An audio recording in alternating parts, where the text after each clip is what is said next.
Chapter 329. Longbing's gun did not misfire in the end, but Charlotte's gun almost misfired.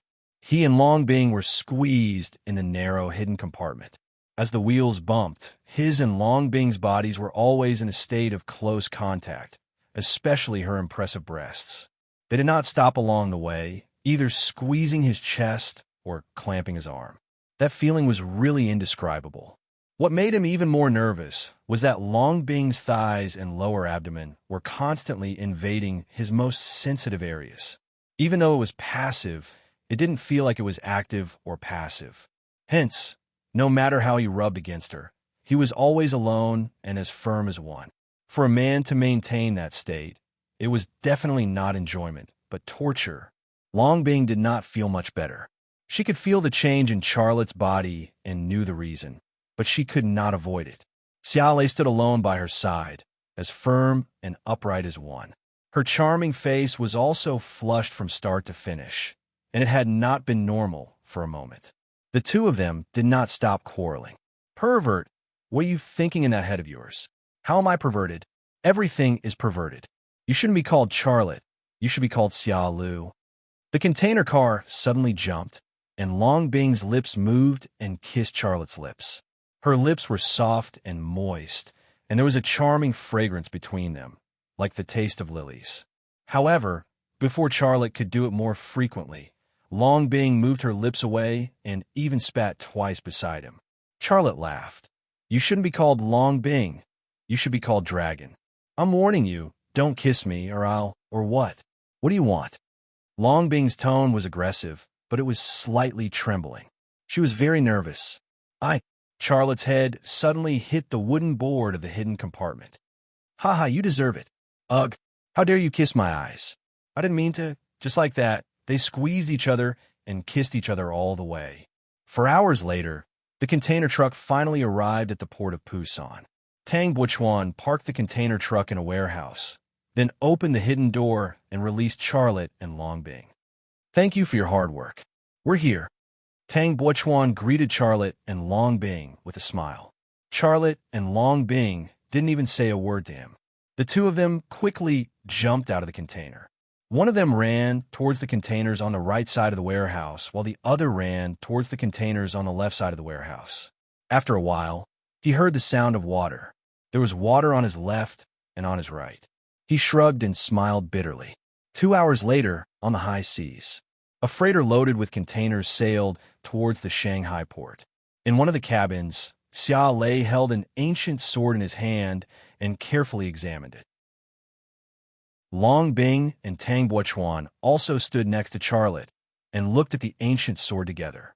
This sword was Attila's sword that Charlotte risked his life to steal. More than 1,000 years ago, it symbolized the power of Attila, the Hun king. More than 1,000 years ago, who knew how many people had died under this sword? That person's corpse had already disappeared without a trace, but this sword still existed. The mottled sword body, the gap on the blade, and the green gem inlaid on the hilt all exuded an ancient and mysterious aura. "It weighs 31 pounds. Tang Buchuan said, "I've weighed it. It shouldn't be an ordinary iron sword. I don't know what it's made of. It's amazing. I really want to study it if I have a chance." Coming from the Tang sect, he had a strong interest in weapons. That was why he weighed Attila's sword and wanted to study it.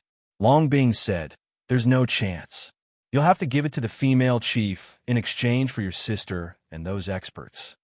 Tang Buchuan said, "I'm just curious. Saving my sister is the most important thing."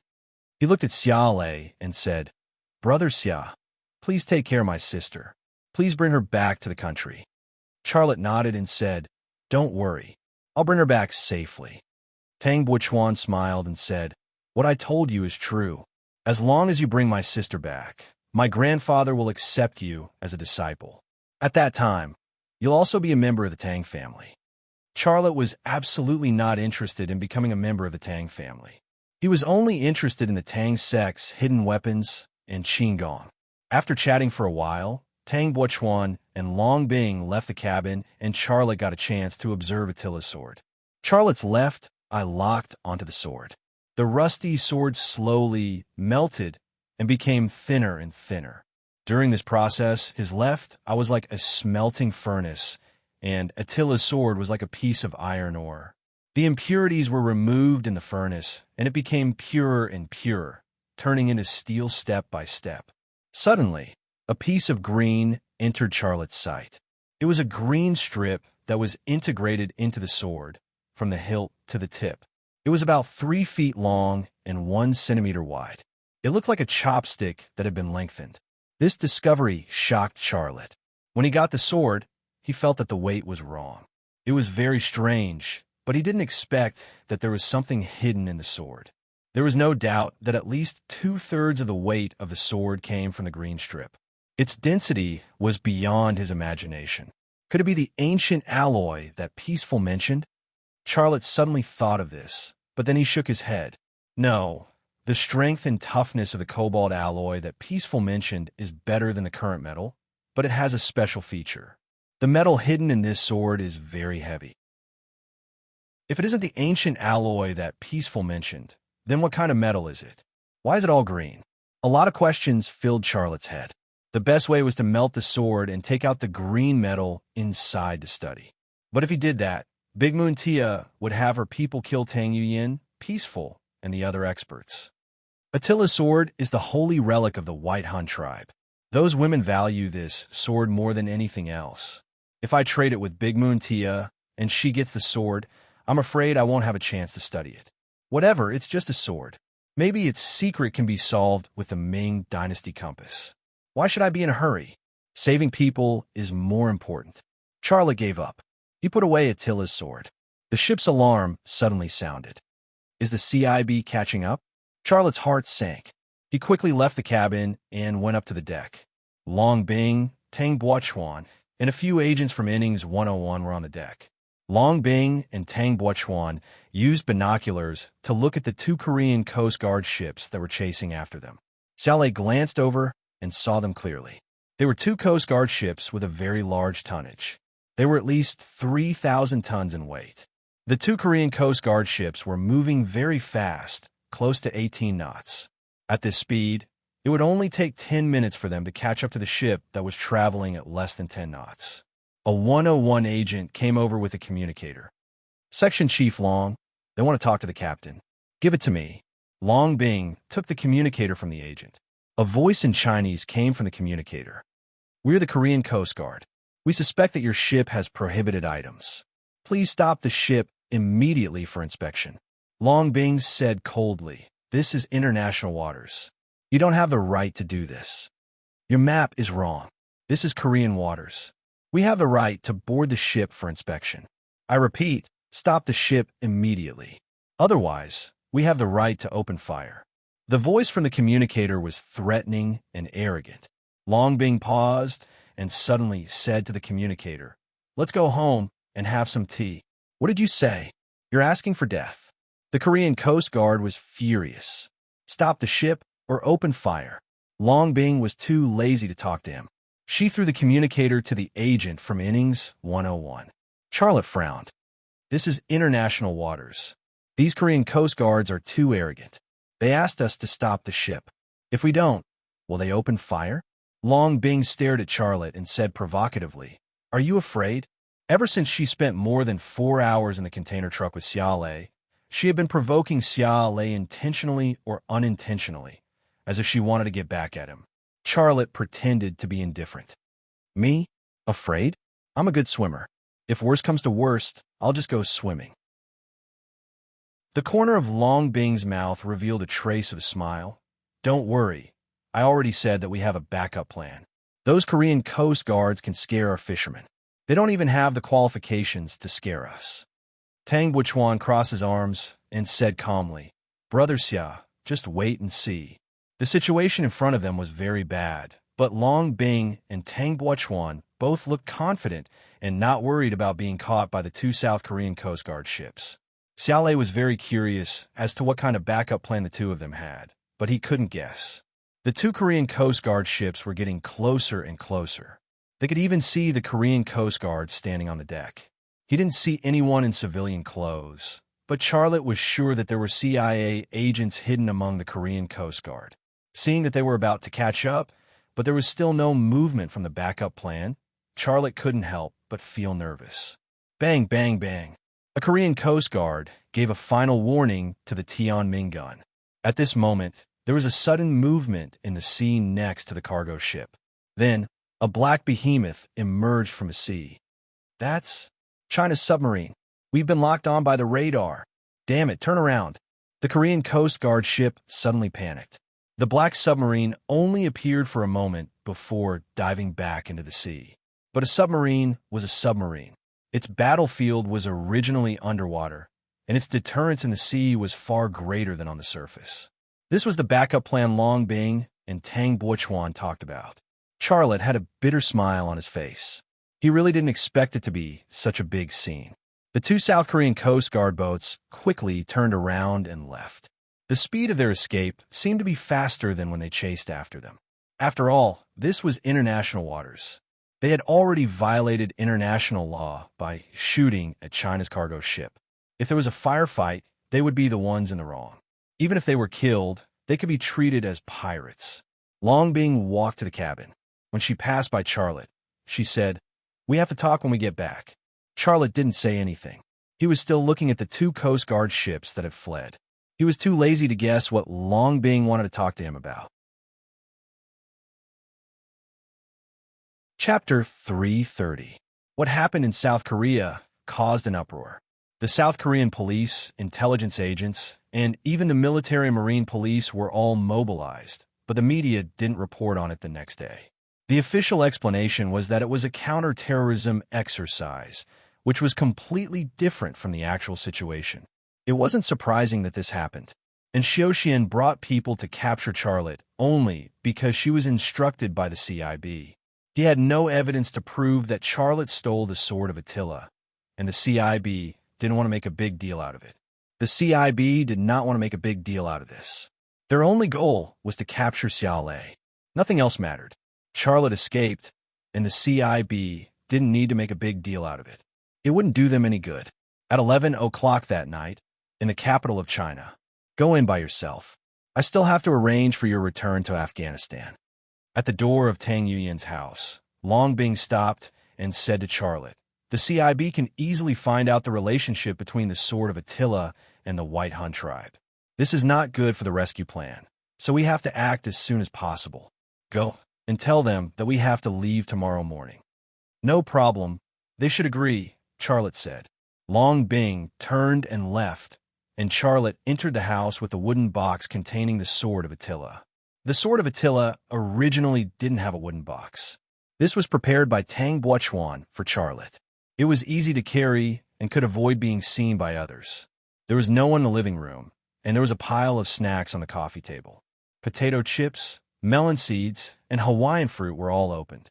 The carpet was also full of fruit shells. The women in the tribe never threw the fruit shells into the trash because there was no such thing in the tribe. Charlotte's left eye moved slightly, and then he saw Taya and Shalami, who were sleeping in Tang Yuyan's room. The two women seemed to be sleeping soundly and did not seem to hear the sound of him entering the door. Then he saw the two knives placed by the pillows of the two women. Elder Tia had a sharp knife for picking bones by her pillow, and Sairami had a kitchen knife specially used for cutting vegetables by her pillow. Both knives were very sharp. The two tribeswomen were on high alert even in their sleep, ready to fight at any time, but they didn't hear the sound of him entering the door. It was really funny. Charlotte withdrew his gaze and carried the wooden box to Tang Yuyan's room. Even if Taya and Sairami were asleep, he would have to wake them up and talk to them about returning to Afghanistan. Charlotte reached out to grab the doorknob and gently twisted it. Then, he pushed the door open and prepared to enter. But at this moment, Taya and Shalami, who were lying on the bed, simultaneously grabbed the knives beside their pillows, and with a shake of their hands, they stabbed towards the door. A cold glint flashed, and Charlotte suddenly pulled the door in front of him. Cha-cha! The sharp knife for picking bones and the kitchen knife stabbed into the door almost at the same time. Charlotte was so shocked that he broke out in a cold sweat. He pushed the door open and shouted in a low voice, "It's me, Xia." Shalami heard Charlotte's voice clearly, and in a panic, She lifted the quilt and jumped out of bed. A beautiful white scene suddenly appeared in Charlotte's line of sight. Shalami was only wearing a pair of handmade underwear, and nothing else on it. Elder Tia's body was a little better. She was wearing a white bra. It was obvious that she had bought it recently, and there was obviously no such thing in the White Han tribe. However, the female chief seemed to have bought the wrong size, and also the wrong type. The white bra was only 2 small triangles, barely covering the 2 most important parts, while the remaining 4/5 of the bra was exposed to the air. That alluring scenery made people want to discuss the cultural knowledge of underwear with her. Then, Charlotte saw the female chief's second mistake in dressing, and that was that her underwear was not a normal underwear, but a white thong. The white thong seemed to be a set with the bra she was wearing, and they both belonged to the category of sexy underwear, so much so that it could not completely cover the parts that should be covered. The moment Shalami lifted the quilt, those alluring spring scenes were exposed, indistinct, hazy, and full of temptation. A few seconds ago, Charlotte was frightened by the 2 knives and broke out in a cold sweat. Now he saw that his whole body was covered in hot sweat. First, he was shocked, then he was stimulated. The feeling of ice and fire at the same time was really strange. Shalami did not care that Charlotte saw her body, because she had already taken the initiative to expose it in the tribe. But Elder Tia was different. She had never exposed herself in front of Charlotte like this. After the quilt was lifted by the clown Shalami, she was stunned for a moment, then jumped out of bed and grabbed her clothes to cover her body in a panic. But before she could grab her clothes, a light sound was heard. The clown Shalami had actually turned on the light. This time, she was completely exposed. "Sia, it's really you." Seeing Charlotte standing in the doorway, Shalami cheered and opened her arms to hug Charlotte. Her upper body was bare, and her hug had a kind of magical power that could make one's nose bleed. However, the moment before she hugged him, Charlotte finally came back to his senses. He hurriedly pushed the wooden box in his hand out, just in time to block Shalami. "The thing you wanted? The sword of Attila. I've got it." Shalami originally wanted to hug Charlotte, but instead hugged a wooden box. But she was originally a woman with only one nerve. When she heard that it was the sword of Attila, her attention was immediately diverted. The sword of Attila? Oh my God! Elder Tia also came over. She didn't even bother to take her clothes, a thong, a small bra, and a spring scene. She snatched the wooden box from Shalami's hands and impatiently opened it to check.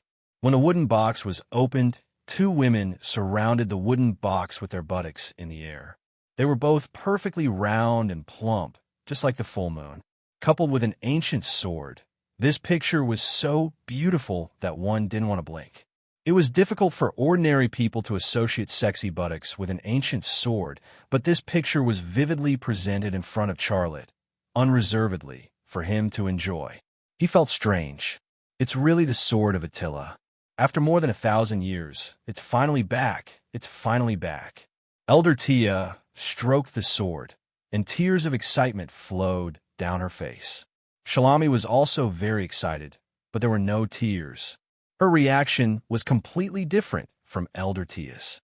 Elder Tia was excited to the point of tears, but Shalami was blushing.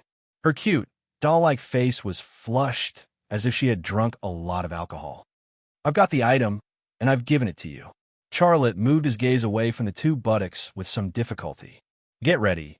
We'll return to Afghanistan tomorrow morning. Chief Taya of the Great Moon Empire, please keep your promise and release the people you have imprisoned." "No problem." Elder Tia closed the wooden box and turned to look at Charlotte. "We value our credibility as much as our lives. Don't worry, as long as I bring the sword of Attila back to the tribe, I'll immediately release your friends and those treasure hunters." "What about the deal between us?" Charlotte asked tentatively. "I've already asked my people to buy the equipment, and I'll build a hydroelectric power station for you." Elder Tia revealed a rare smile. "It'll be equally effective. You've returned the sword of Attila to us, and to us, you're already our most precious friend. When you return to the tribe, you'll receive the highest treatment." Charlotte also smiled. "Thank you." Suddenly, Siarami said, "Chief, Xia is now our tribe's most precious friend. Please give me to Xia as your most precious gift." Charlotte was greatly embarrassed, but he could not help but feel moved. This was contradictory, but also normal. As long as it was a normal man, who could refuse a gift like Sirami? A child's face, just the thought of it could make most men's hearts move, not to mention completely owning it. It seemed that as long as Elder Tia said the word, Sirami would become Charlotte's gift. Sirami eagerly looked at Elder Tia, waiting for her to nod. "We'll talk about it when we get back." This was Elder Tia's answer. Sirami's head immediately drooped, and she lost her spirit. Charlotte secretly heaved a sigh of relief in his heart. Fortunately, I didn't agree. Otherwise, if she really became my gift and I had to take her away, it would really be troublesome. She's so lively and active, but also so stupid. Taking care of her would also be a very troublesome thing. Charlotte did not know whether this thought was self-consolation or something else. Even he himself did not know. "Go and rest. I'll leave it to you to decide when we should depart." Tia of the Great Moon Empire ordered him to leave. If Xiaolei had not brought the sword of Attila, she would have kicked Xiaolei out of the room with her clothes, which did not even add up to 10 square centimeters. "All right, see you tomorrow morning." Charlotte left the room and closed the door. Sirami said with dissatisfaction, "Chief, you didn't agree to give him to me, but now I'm giving myself to him. Why don't you agree? Is there a difference?" Elder Tia rolled her eyes at Sirami. Sirami stared blankly at Elder Tia. "Is there a difference?" Elder Tia could no longer be bothered to talk nonsense with her. She took out the sword of Attila, placed it on the bed, and knelt down to worship the sacred object of her ancestors. She muttered something, appearing very pious. Sirami was in a daze for a while, and then she also knelt down beside Elder Tia, worshipping the sword of Attila together with Elder Tia. Outside the door, Charlotte stopped in his tracks when he heard the chattering coming from inside the room. He returned to the door and peeped at the scene inside the room through the door. He was very curious about what kind of prayer Elder Tia would be chanting. Now, he was very curious about everything regarding the sword of Attila and wanted to know. In the room, 2 perfectly round buttocks were facing Xiaolei. They were raised up high, and the scenery was surging. Such a posture could tempt him to commit a crime without any seductive action. This was especially so for the Elder Moon Tia. Her little white penis was like a whirlpool that attracted Xiaolei's eyes. Xiaolei's X-ray vision was instantly sucked in. Elder Tia's voice was heard. "O great Attila, please guide us forward and rebuild our former glory." It was just an ordinary prayer, and there was no secret to it, but Charlotte stood there quietly, unable to leave. Chapter 331. Before the sky brightened, a military transport plane took off from a military airport and flew straight to Xian province. There was one more special passenger on the plane, Sherborne. Tang Buchuan and Long Bing were also on the plane, as well as Taya and Sirami. However, the 2 White Hun women were being watched by Tang Buchuan and Long Bing, so they couldn't get close to Sherborne and Charlotte, who were talking.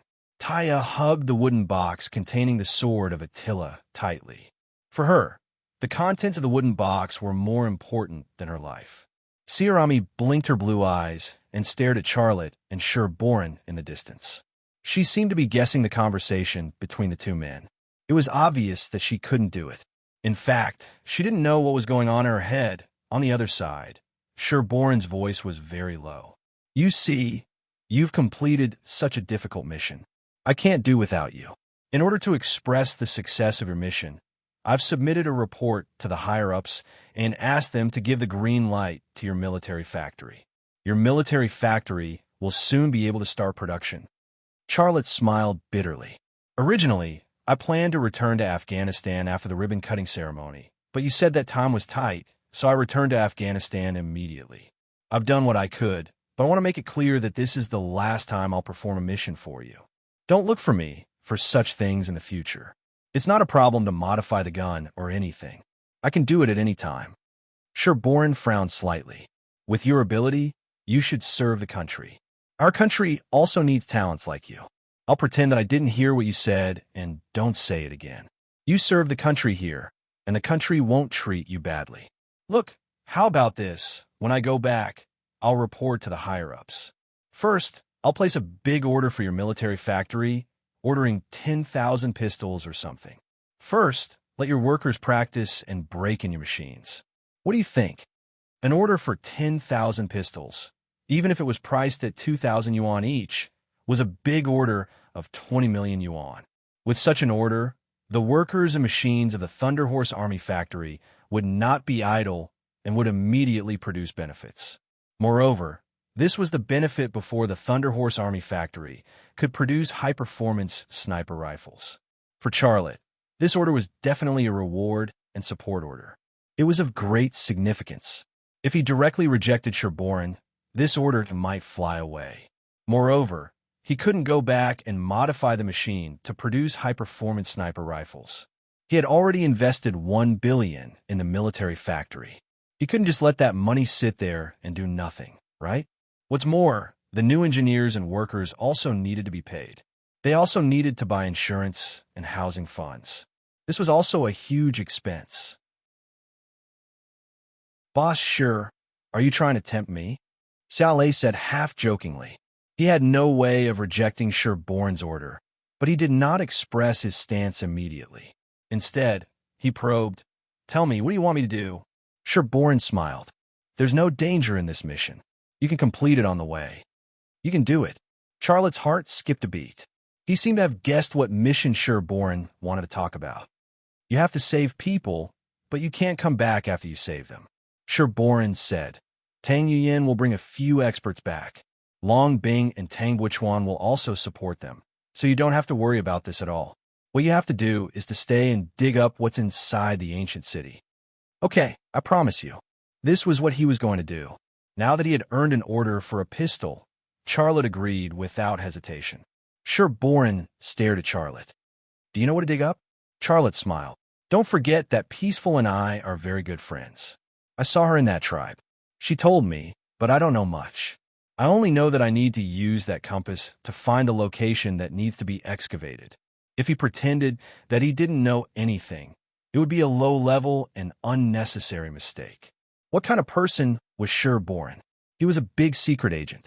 It was not smart at all to play tricks in front of him. Moreover, Tang Yuyin also knew some things. There was no way to hide it. If that was the case, it was better to tell the truth. Sure enough, a smile appeared on Sherborne's face. You're right. We really need that compass. You were the one who repaired it, so you must know how to use it. Remember, no matter what, no matter how much it costs, you have to complete this mission. Also, you have to bring all the things that you dig up back home. No problem. After a pause, Charlotte asked tentatively, CEO, sure. Can you tell me more? Sherborne's expression became serious. You just need to complete the mission. As for what those things are and what they're used for, you don't need to know. Sure enough, that was the answer. Charlotte also gave up and didn't continue to probe. Okay, I know what to do. What do you need? Just tell me. As long as it is related to the mission, I will definitely satisfy you. Charlotte thought for a moment and said, to complete this mission, we must have a good relationship with the White Han tribe. In order to save people, I have promised them to build a small hydroelectric power station. In addition, I will give them some free household appliances, such as rice cookers and water heaters. I have asked my assistant to buy these things, but it is difficult to transport them to that place. CEO, sure. Can you find a way to transport these things in? Sherborne said, no problem. First, transport the things to Pakistan, and then fly them in for Pakistan. Charlotte was a little worried. Afghanistan's airspace is almost completely controlled by the U.S. military. Can be transported in? The U.S. military is not omnipotent. You don't have to worry about this. Just wait for the equipment to be received. Charlotte secretly breathed a sigh of relief. If he had to transport the equipment to the White Hun tribe to build the hydroelectric power station by himself, he didn't know how much time and cost it would take. With Sherborne's words, he was relieved. This was the benefit of having a strong country. To do such a thing, having a strong motherland as his backing was actually a feeling of pride. The two continued to talk about the details of the operation. The military transport plane landed at the military base on the border of New Delhi. In the military base, Tang Buchuan provided a set of traditional Afghan clothes for Charlotte, Big Moon Taya, and Sairami. After the three changed into it, the makeup artist from 101 Innings did their makeup for them. Charlotte's skin was dyed yellow, and there were many wrinkles on his face. He also had a thick beard. After wearing a turban, he looked like an Afghan uncle. Big Moon Taya and Sairami's makeup was a little more complicated. The makeup artist added age to them and made them uglier. After putting on the traditional black robes and turban of Afghan women, the two women only had their eyes exposed. If someone had designs on them and lifted their veils, they would also lose interest after seeing their old and ugly faces. Big Moon Taya and Sairami's horses were also returned to them, as well as their AK-47s. However, they were all hidden in their luggage. Charlotte received the most equipment. In addition to his sniper rifle, he also received some reconnaissance and assassination equipment. These equipment turned him into the 007 of 101 Innings. In addition, there was also equipment for communication, 2 satellite phones, and a few spare batteries. With these communication equipment, he could communicate with his country from the White Hun tribe without worrying about power or signal. When everything was ready and they were about to set off, Long Bing called Charlotte to the side and warned him, "Be careful. Although we're fully prepared, you can't let your guard down. Especially after Tang Yuyin left with those experts, you should stay in that tribe alone. You must take good care of yourself. Don't lose your life there." Charlotte was a little touched. He nodded and said, "I will. Take care of yourself too. Don't play with your life too much. Staying alive is the most important thing."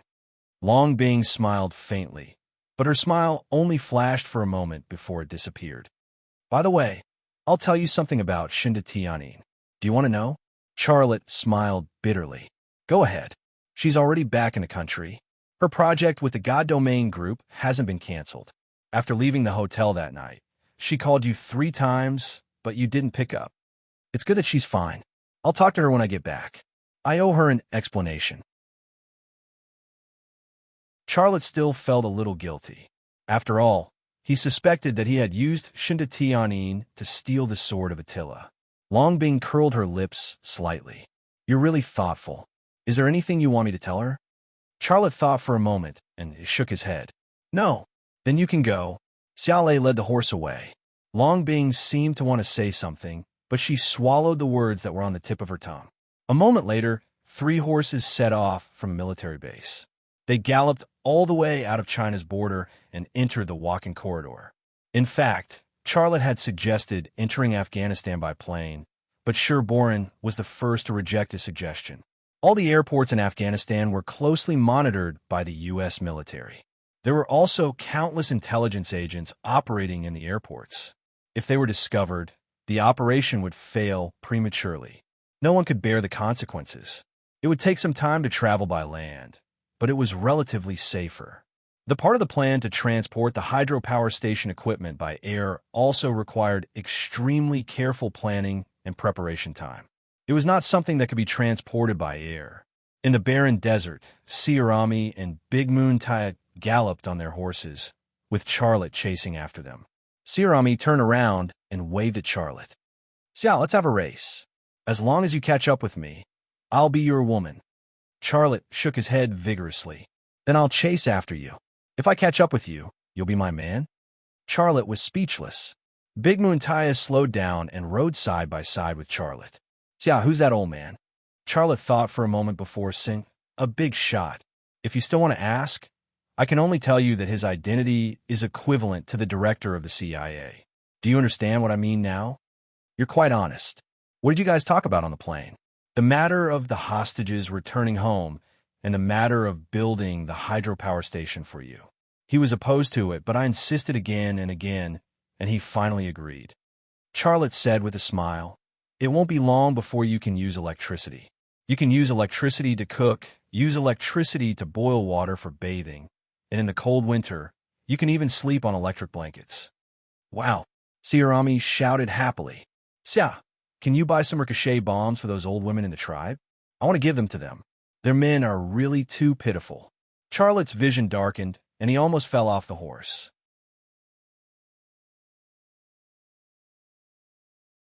Chapter 332. Compared to other parts of Afghanistan, the walking corridor was actually a very safe place because it was just a narrow corridor area, deserted and uninhabited. Santa Ida armed forces would not be active here, and the U.S. military would not fly planes here to bomb worthless targets. There were only a total of more than 10,000 Tajiks living in the entire walking corridor, and they were nomads. As long as they did not provoke them, they would live in harmony. In short, it was a peaceful world. Because they had the experience of crossing the walking corridor, they were familiar with the terrain and knew the route, so the return trip to Afghanistan was very smooth and much faster. In just 5 days, they crossed the walking corridor and entered the interior of Afghanistan. During these 5 days, the three of them did not encounter the slightest trouble, no attacks, no interrogations, not even bad weather. At night, the three of them set up camp in an oasis to rest. The oasis was very small, with a very small pool of water, and the pool was covered with poplar and haloxylon trees. The moonlight shone on the poplar forest and the pool of water, and the little silver gleams flickered, appearing quiet and mysterious. After laying out the blanket, the three of them gathered together to eat some dry food and drink some water. It's really good. Last time, I just passed by here. This time, I want to take a bath. After eating and drinking to her heart's content, Shalami took Charlotte's hand and said enthusiastically, "Sia, come take a bath with me. I promise you will never forget the feeling of taking a bath in the desert for the rest of your life. You go take a bath first, I'll take a bath later." Charlotte declined. Shalami was so enthusiastic and unrestrained that he, as a man, felt shy and embarrassed. "Come with me." Shalami shook Charlotte's arm like a spoiled little girl. "If someone peeps, you can help me drive away the peeping person." Charlotte laughed and said, "This is the desert. Where would there be people? There are no people with snakes. What if a snake bites me?" Shalami continued to shake Charlotte's arm. "I'm most afraid of snakes. They are long, soft, and slippery. If they wrap around me, oh, I'm scared just thinking about it." "Charlotte," the great Muntia said slowly, "what nonsense are you talking about? You're the best snake catcher in our tribe.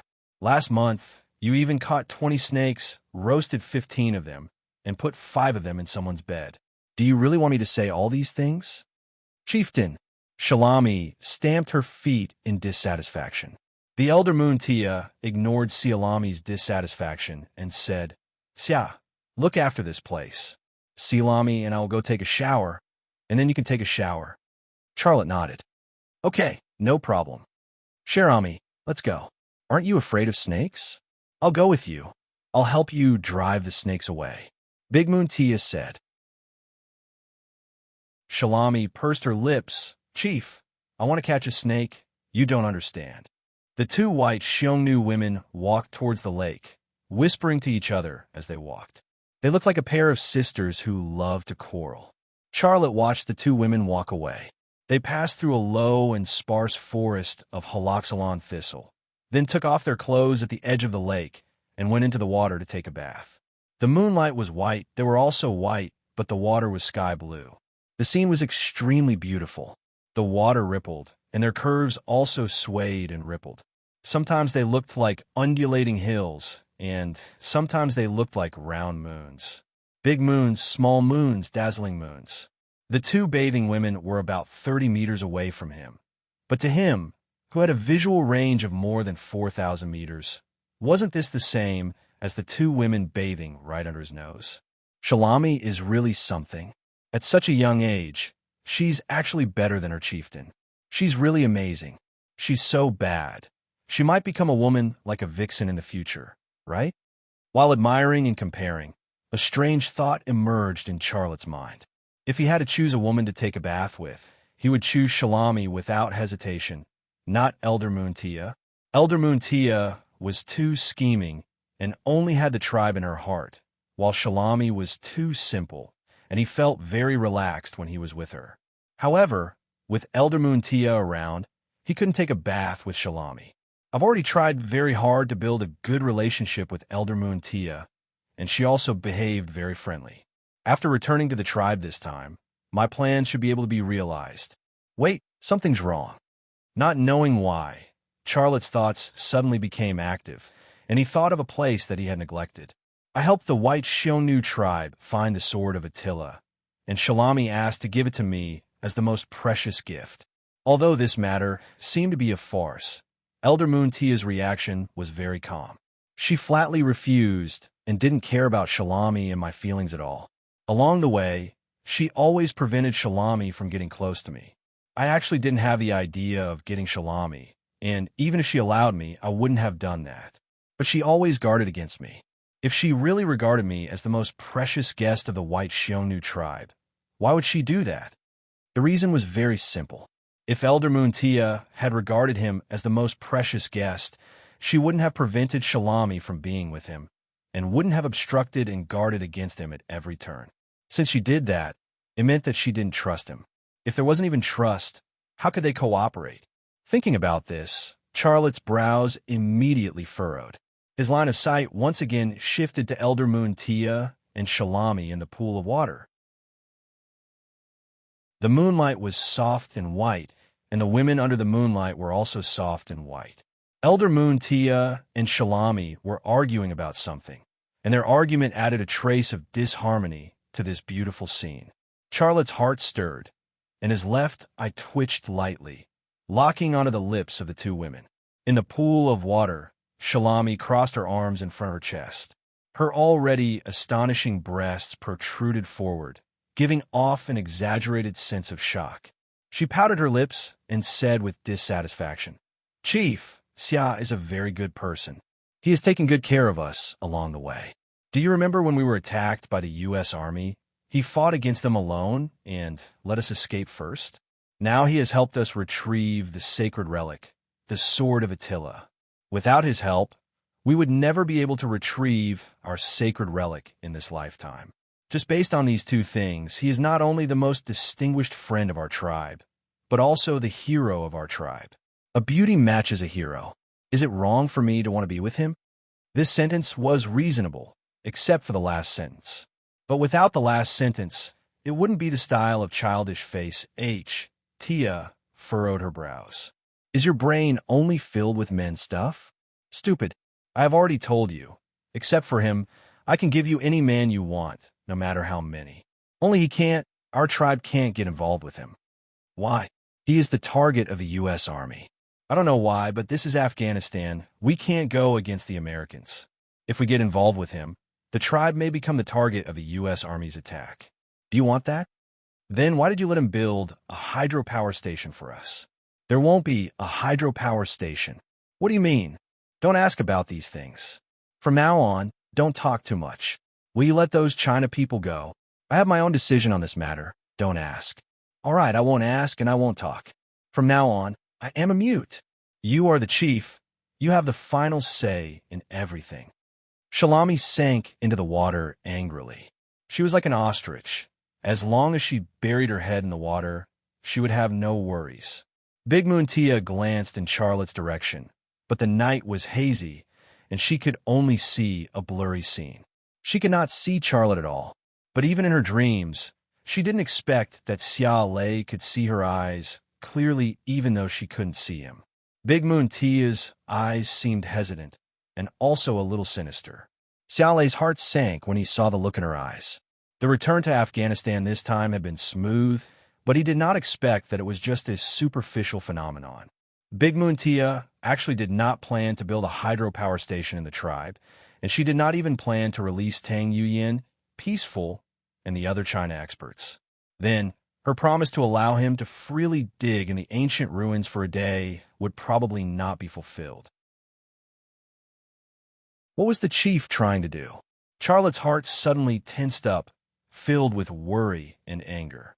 He had paid the price of friendship with blood, but what he got in return was betrayal. A few minutes later, Big Moon Tia and Shalami climbed out of the pool of water, put on their clothes, and returned to the camp. Shalami's face did not show the slightest bit of happiness. She pouted and did not say a word. She seemed to be carrying out Big Moon Tia's order to speak less. Or perhaps she was also angry at Big Moon Tia. Big Moon Tia, on the other hand, had a smile on her face. She said to Charlotte, "Xia, we have finished bathing. You can go take a bath. After we leave here, we have to speed up. You won't have a chance to take a bath even if you want to." "Okay, I'll go take a bath too." Charlotte got up and walked to the pool of water. When he arrived at the edge of the pool, Charlotte first used his left eye to observe the area around the pool. After confirming that there was no one hiding nearby, he took off his clothes and jumped into the water. The water was very cold and very clear. Charlotte popped his head out of the water and quietly looked in the direction of the camp. As he looked, he saw Big Moon Tia take out the thermal imaging night vision device that Innings 101 had given him from his luggage. She then used the device to look in the direction of the pool of water. Charlotte moved his gaze away and dived into the water. The thermal imaging night vision device could penetrate walls and see warm-blooded animals hidden behind walls, but it could not penetrate the cold water to see the people underwater. Charlotte crouched in the water. His left eye's vision penetrated the calm water and looked in the direction of the camp again. At this time, Big Moon Tia took out the sniper rifle that he had modified from his luggage and raised it to aim in his direction. "She wants to kill me." Charlotte was shocked and angry at the same time. He had already obtained the sword of Attila and a lot of money. If he killed him, he could also avoid the threat from the Americans. This seemed to be Big Moon Tia's motive. Burn the bridge after crossing the river. Shalami suddenly stood up from her blanket and reached out to grab the sniper rifle in Big Moon Tia's hand. "Chief, what are you doing?" Shalami said angrily. "Xia is our tribe's hero. You can't do this." "I could do anything for the tribe," Big Moon Tia angrily rebuked. "Get out of my way." "I won't. We White Hun don't do such things. What you're doing is wrong." Shalami stubbornly refused to let go. Great Moon Tia suddenly slapped Shirami's face, but Shirami didn't let go. Instead, she kicked Shirami to the ground and then pointed the muzzle of her sniper rifle at Shirami's chest. "Do you believe that I won't kill you?"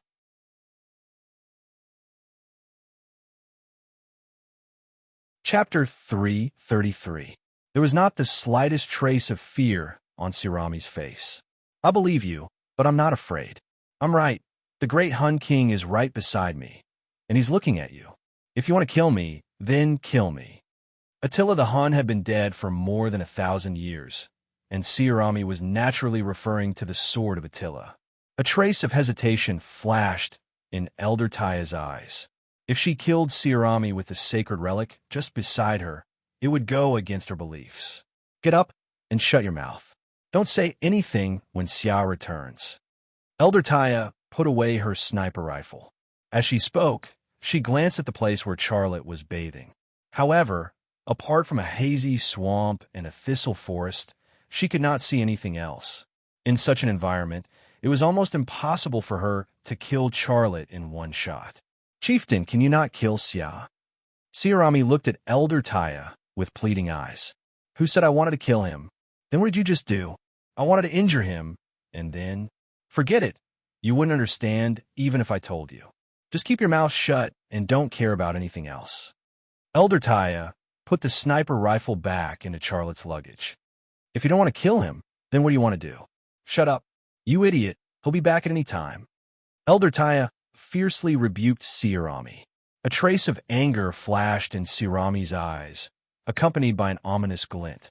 However, it only flashed for a moment, and Elder Taya did not notice it at all. She was a sharpshooter of the White Hun tribe, and was the bravest in every battle. She had killed at least 80, if not 100 people. She herself was a ferocious beast in human form, and no matter who threatened her, it was actually a very dangerous thing to do. Naturally, the argument between Elder Taya and Shirami did not escape Charlotte's eyes. Although it was somewhat difficult to read Pashto using lip language, his brain had an incredible analytical ability. Therefore, he was still able to interpret the conversation between the two women. Although not every word was 100% accurate, the meaning was close to the mark. Elder Taya put away her sniper rifle, which meant that he was temporarily out of danger. He climbed out of the water, put on his clothes, and walked back to the camp. As he approached the campsite, he bent down to pick up a stone from the ground. At close range, his chances of hitting Tyra's head with a rock was much higher than Tyra hitting him with a pistol. There was no other reason than he could be faster. The Great Moon Tia did not take out her gun. Seeing that Charlotte had returned, she smiled. "Xia, how do you feel?" Charlotte smiled and said, "Not bad. The water is very cool. It's a blessing from the heavens to have a place like this in the desert. Let's rest. We'll continue our journey in 4 hours and strive to reach the IKA tribe by noon tomorrow," Tia said. "Okay, you guys sleep first. I just took a shower, so I'm not sleepy. I'll stand guard first." Charlotte returned to his blanket and took out his sniper rifle to wipe it clean.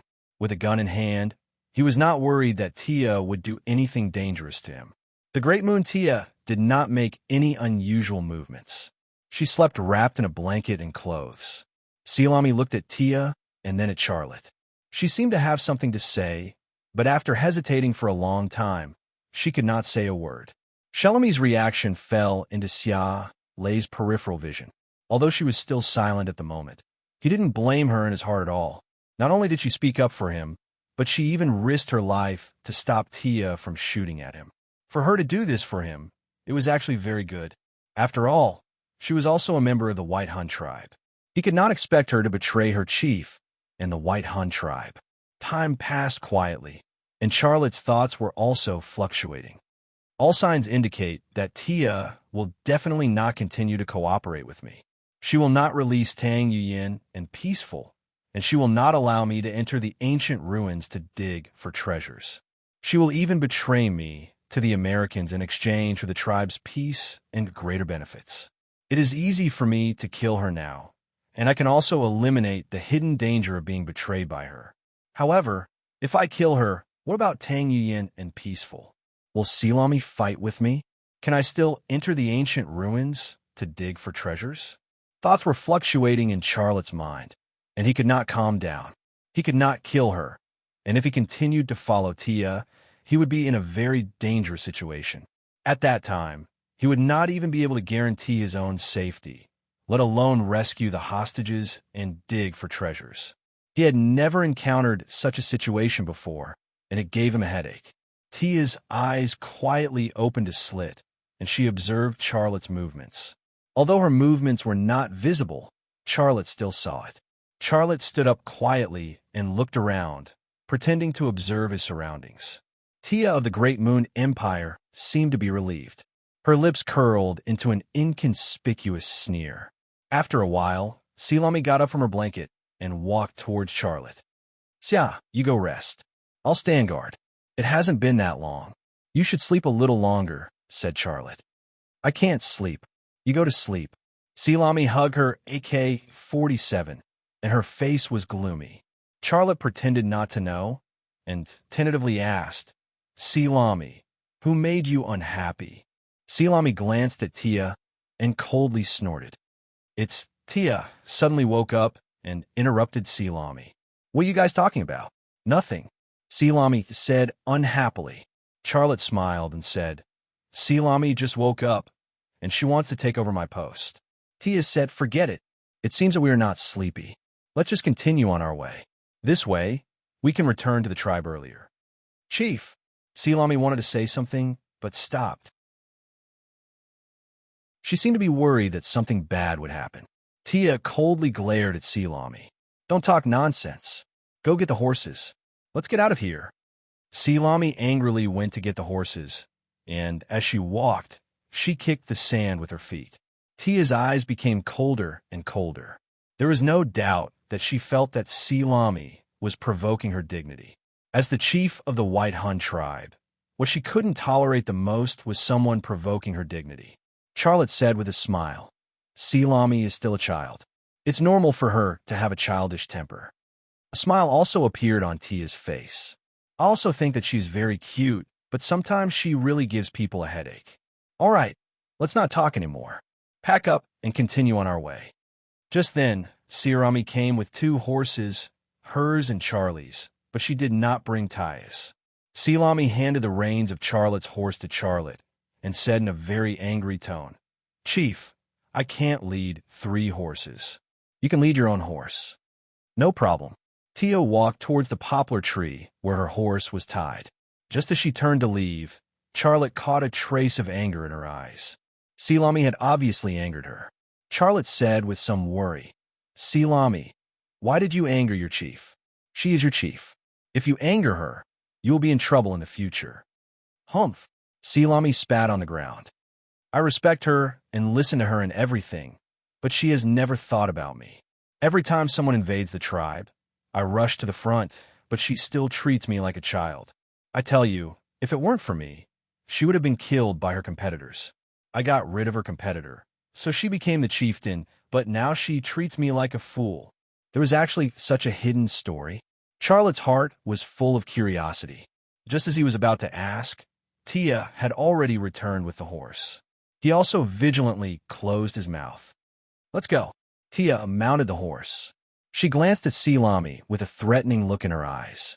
Obviously, she had heard Selami's complaints. Charlotte and Selami also mounted the horse, and then followed Tia around the oasis, running towards the Ika tribe. Last time, the three of them passed by the Ika tribe, which was a Pashtun tribe with a population of tens of thousands and had a tribal armed force of several hundred people. Tia had a good relationship with the chief of the tribe, Abu Tulu. She easily passed through the territory of the Ika tribe and also obtained some supplies. This time, on their return to the White Hun tribe, they still had to pass through the Ika tribe, but Charlotte's heart was already full of anxiety. If Tia got support in the Ika tribe and had help, if she wanted to attack him in the Ika tribe, then he would be in a very dangerous situation. Damn, I can't kill her, and it's dangerous to follow her. How did I encounter such a troublesome thing? Charlotte's heart was full of anger. He even wanted to turn the horse around and go back to his mission, but then he thought of Tang Yuyin and Peaceful, who were still trapped in the White Han tribe. He thought of the 101 innings agents who had sacrificed themselves to carry out the mission, and his heart could not be hardened. I have to think of a way. I have to solve the problem before entering the Ika tribe, but what can I do? Charlotte was desperately trying to think of a solution. Selami slowed down and walked side by side with Charlotte. She lowered her voice and said, "Xia, go back. Don't think about your friends." Under the moonlight, Selami's doll face was full of anxiety and anger. Charlotte knew what she was anxious about and angry about, but he pretended not to know. He grinned and said, "I'm not the kind of person who gives up on friends. You're an idiot. You don't know what you're facing." Selami anxiously glared at Charlotte. Her anxious and angry look had a different kind of seductive flavor. Looking at her charming face that was still childish and the amazing size of her chest, a light suddenly flashed in Charlotte's mind, and a solution that was not a solution came spontaneously. "I want to be with you." Charlotte smiled, his eyes gentle. "Aren't we dating now? You let me go. Don't you want to be with me?" A blush immediately appeared on Shirami's doll-like face. "Of course I'm willing. You're my hero. Other than you, I don't want any other man." But, she looked at Tia's back in front of her with hatred in her eyes. Charlotte reached out and held Selami's hand. This was a gentle gesture to show goodwill, and it was more effective than any words of love. Selami also appeared very gentle, but it only lasted for a few seconds. When Charlotte let go of her hand suddenly reached to Charlotte's buttocks.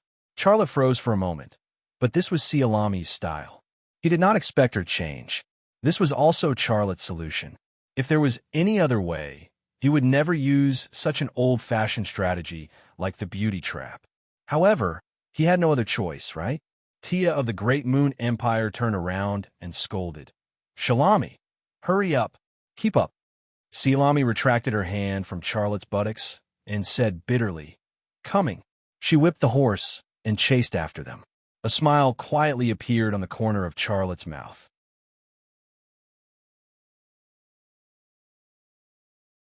Chapter 334. The light of dawn dispelled the darkness. In the morning light, the three of them rode in the direction of the Ika tribe. After riding for the whole night, they did not rest for more than 2 hours, mainly to let the horses rest. The three of them did not sleep. Soon, the three of them ran out of the wasteland and entered a dirt road. Along the way, There are also fields planted with poppies. At this time of year, the poppies were flourishing in green. The Ika tribe is 10 kilometers ahead. Big Moon Tia pointed ahead. The Great Moon Tia pointed to the front. We'll rest in the Ika tribe before continuing on our journey. We'll be back in 3 days. That's fast. Charlotte sighed. Chief of the Great Moon Empire, please release my friends immediately after returning to the tribe. No problem. I'll release them when we get back. A faint smile appeared at the corner of Big Moon Tia's mouth. Salami, on the other hand, looked very anxious and worried. Charlotte rode his horse closer to Big Moon Tia and reached out to her. Big Moon Tia was stunned for a moment, but she still reached out to shake hands with Charlotte. Just as they shook hands, Charlotte skillfully pulled Big Moon Tia in front of him. Then, the handshake turned into a hug. At that moment, his other hand touched Big Moon Tia's collar. The two separated. Charlotte smiled. Our friendship will last forever. Go! Big Moon Tia cracked her whip and urged the horse to move forward. Charlotte urged the horse to catch up. Siarami bit her cherry lips. Should I tell him the truth? He's a fool, a fool. At this time, Charlotte suddenly turned back and smiled at Siarami and waved. Siarami was slightly stunned. Then, she clamped her horse's abdomen and urged the horse to catch up. The 10-kilometer journey passed quickly, and a town came into view. The town, the villages scattered around the town, and the poppy fields that cover the mountains and plains. Charlotte had been to this place before. It was the Ika tribe. Before the three of them could enter the town, they were stopped by the armed men from the Ika tribe. The Great Moon Tia identified herself, and the armed men from the Ika tribe let them go and brought them into the town. The three of them were brought to a courtyard. The walls of the courtyard were very high, and there was a security net. Behind the walls was a very spacious dam, and behind the dam was a 2-story building. The chief of the Ika tribe, Abu Tulu, lived in that building. The last time he came, Charlotte and Shirami just waited outside and didn't go in. Stay outside and wait for me for a while. I'll go in and have a talk with Chief Abu Turu, and then I'll come out, Tia said. Well, we'll wait for you outside, Charlotte said. Shalami and Patya looked at each other. The two women's eyes collided, and the atmosphere seemed to be a little more tense. Great Moon Tia didn't speak to Shirami. Instead, she glanced at Shirami before entering the courtyard. She seemed to have made some kind of decision, so her whole body seemed very cold. The gate to the courtyard was closed, and the situation inside couldn't be seen. However, this didn't faze Charlotte at all. His left eye twitched slightly, and the thick courtyard gate disappeared from his field of vision. He saw the armed man leading them to a room. Xia, if I die, will you be sad for me? Shalami suddenly said. Charlotte said, What nonsense are you talking about? You're still young, and your life has just begun. I'm serious. I want to know the answer. Tell me. At this moment, Shalami seemed very mature and different from her usual self. Charlotte was silent for a moment before saying, Yes, I definitely will. If you die, I'll be very sad. I'll also hold a memorial for you. Every year on the 15th day of the 7th month, I'll burn money and clothes for you. Shalami blinked her big eyes. What do you mean by burning money and clothes every year on the 15th day of the 7th month? It's a custom from where I come from. It's a ceremony to honor the dead, Charlotte said. Shalami laughed. Wow, there's also a ceremony. Then you can't lie to me. You must burn it for me. It seemed like a heartless laugh, but Charlotte felt a kind of sadness and determination emanating from her. She seemed to have sensed something and was mentally prepared. Elder Tia entered a room on the first floor of the building. The armed man from the Ika tribe who led the way closed the door and stayed at the door to wait. Charlotte's gaze shifted to the door of the room. He secretly increased the intensity of his X-ray vision, and the door quietly disappeared from the side of his left eye. Elder Tia was bowing to an old man, who smiled and invited her to take a seat. The old man's head was wrapped in a turban, and his beard was at least a foot long. His face was thin and long, and his eyes were deep, giving off a very intelligent feeling. This old man was the chief of the Ika tribe, Abu Tulu. Charlotte's gaze locked on the two of them. At the same time, he took out two miniature receivers and stuffed one into his ear and the other into Shalami's ear. "What are you doing?" Shalami looked at Charlotte, puzzled. "Don't ask, just listen," Charlotte told her. Elder Taya took a seat and started talking with Abu Tulu.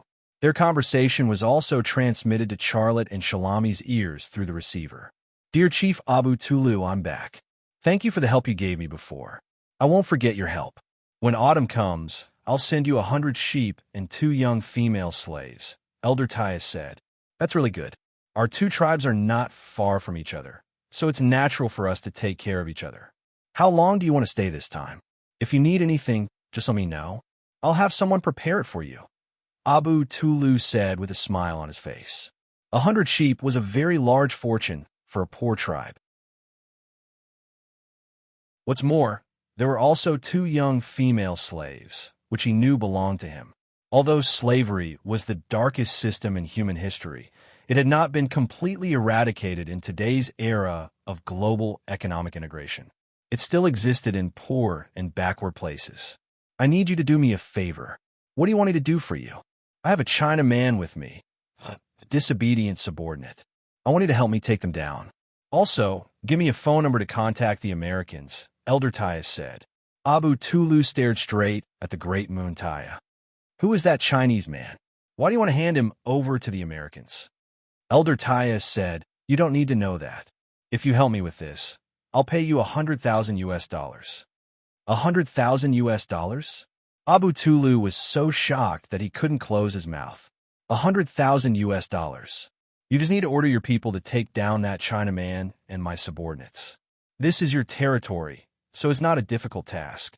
He's just a Chinaman, so you don't have to worry about causing any trouble." "Sounds good, but I want to know, why don't you do it yourself? After all, he's just one person. He's very powerful. Otherwise, I wouldn't have given you $100,000. Make your decision. If you don't want to, I'll bring him back to my tribe and take him down there," Elder Taya said. Hee. Abu Tulu laughed. "I can see that not only is that Chinaman very powerful, but you don't have the chance to take him down. Also, he's a big trouble.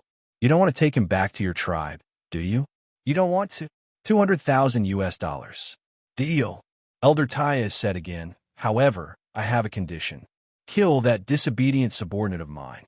"No problem, but I'll decide how your subordinate dies." A strange smile appeared on Abu Tulu's face. There probably weren't many men in this world who would be willing to kill Silami with a single shot, right? At the gate, Charlotte withdrew his gaze. "Elder Taya, that bitch wants to kill me." Silami was furious to the extreme. Xiale suddenly kissed her on the lips, but it was only for a moment. After blocking her voice, they separated. He pulled Silami to the war horses on the side of the wall. 2 armed men from the IKA tribe stood next to the 3 war horses. One of them scolded, "What do you want to do? Ride out for a stroll." Charlotte let go of Silami's hand and walked quickly. Every second was precious now. One of the armed men said, "Who allowed?" Before he could finish speaking, Charlotte suddenly attacked. He rushed forward and punched the armed man's carotid artery with a nail fist. The other armed man reacted and hurriedly removed the AK-47 from his shoulder. But his movement was still too slow. Charlotte's figure flashed and appeared beside him. He also punched the man's temple with a nail fist. The 2 armed men from the IKA tribe fell to the ground almost at the same time. Silami's mouth was agape. She had actually planned to make a move.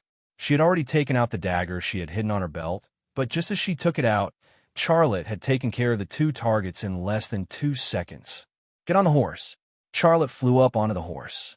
Silami did not hesitate this time. She also flew up onto the horse's back. Then she clamped her legs on the horse's belly and urged it to follow Charlotte out of town. In a room in the small building, Elder Taya got up and said, "Chief Abu Tulu, we can act now." "That's easy." Abu Tulu clapped his hands. The armed men from the IKA tribe who were guarding the door opened the door and stood quietly at the door, waiting for the chief's instructions. "Get a few men to take down the 2 men at the door," Abu Tulu said. "Yes." The armed men from the IKA tribe turned and walked to the door. A sneer appeared at the corner of Elder Taya's mouth. Silami, don't blame me. I'm doing this for the tribe. If you want to blame someone, blame yourself for being willful. You shouldn't have fallen in love with that Sia, and you shouldn't have challenged my authority. The armed man who carried out the order quickly walked to the door. He reached out and opened the door, but there was no one outside. He looked to the side of the wall and saw the two armed men from the tribe who had been knocked out. They've run away, the armed man who carried out the order shouted. What? Elder Taya rushed out of the room, her face extremely gloomy. Abu Tulu also ran out and roared, Immediately gather everyone and bring those two back for me. A few minutes later, the armed men from the IKA tribe came out in full force.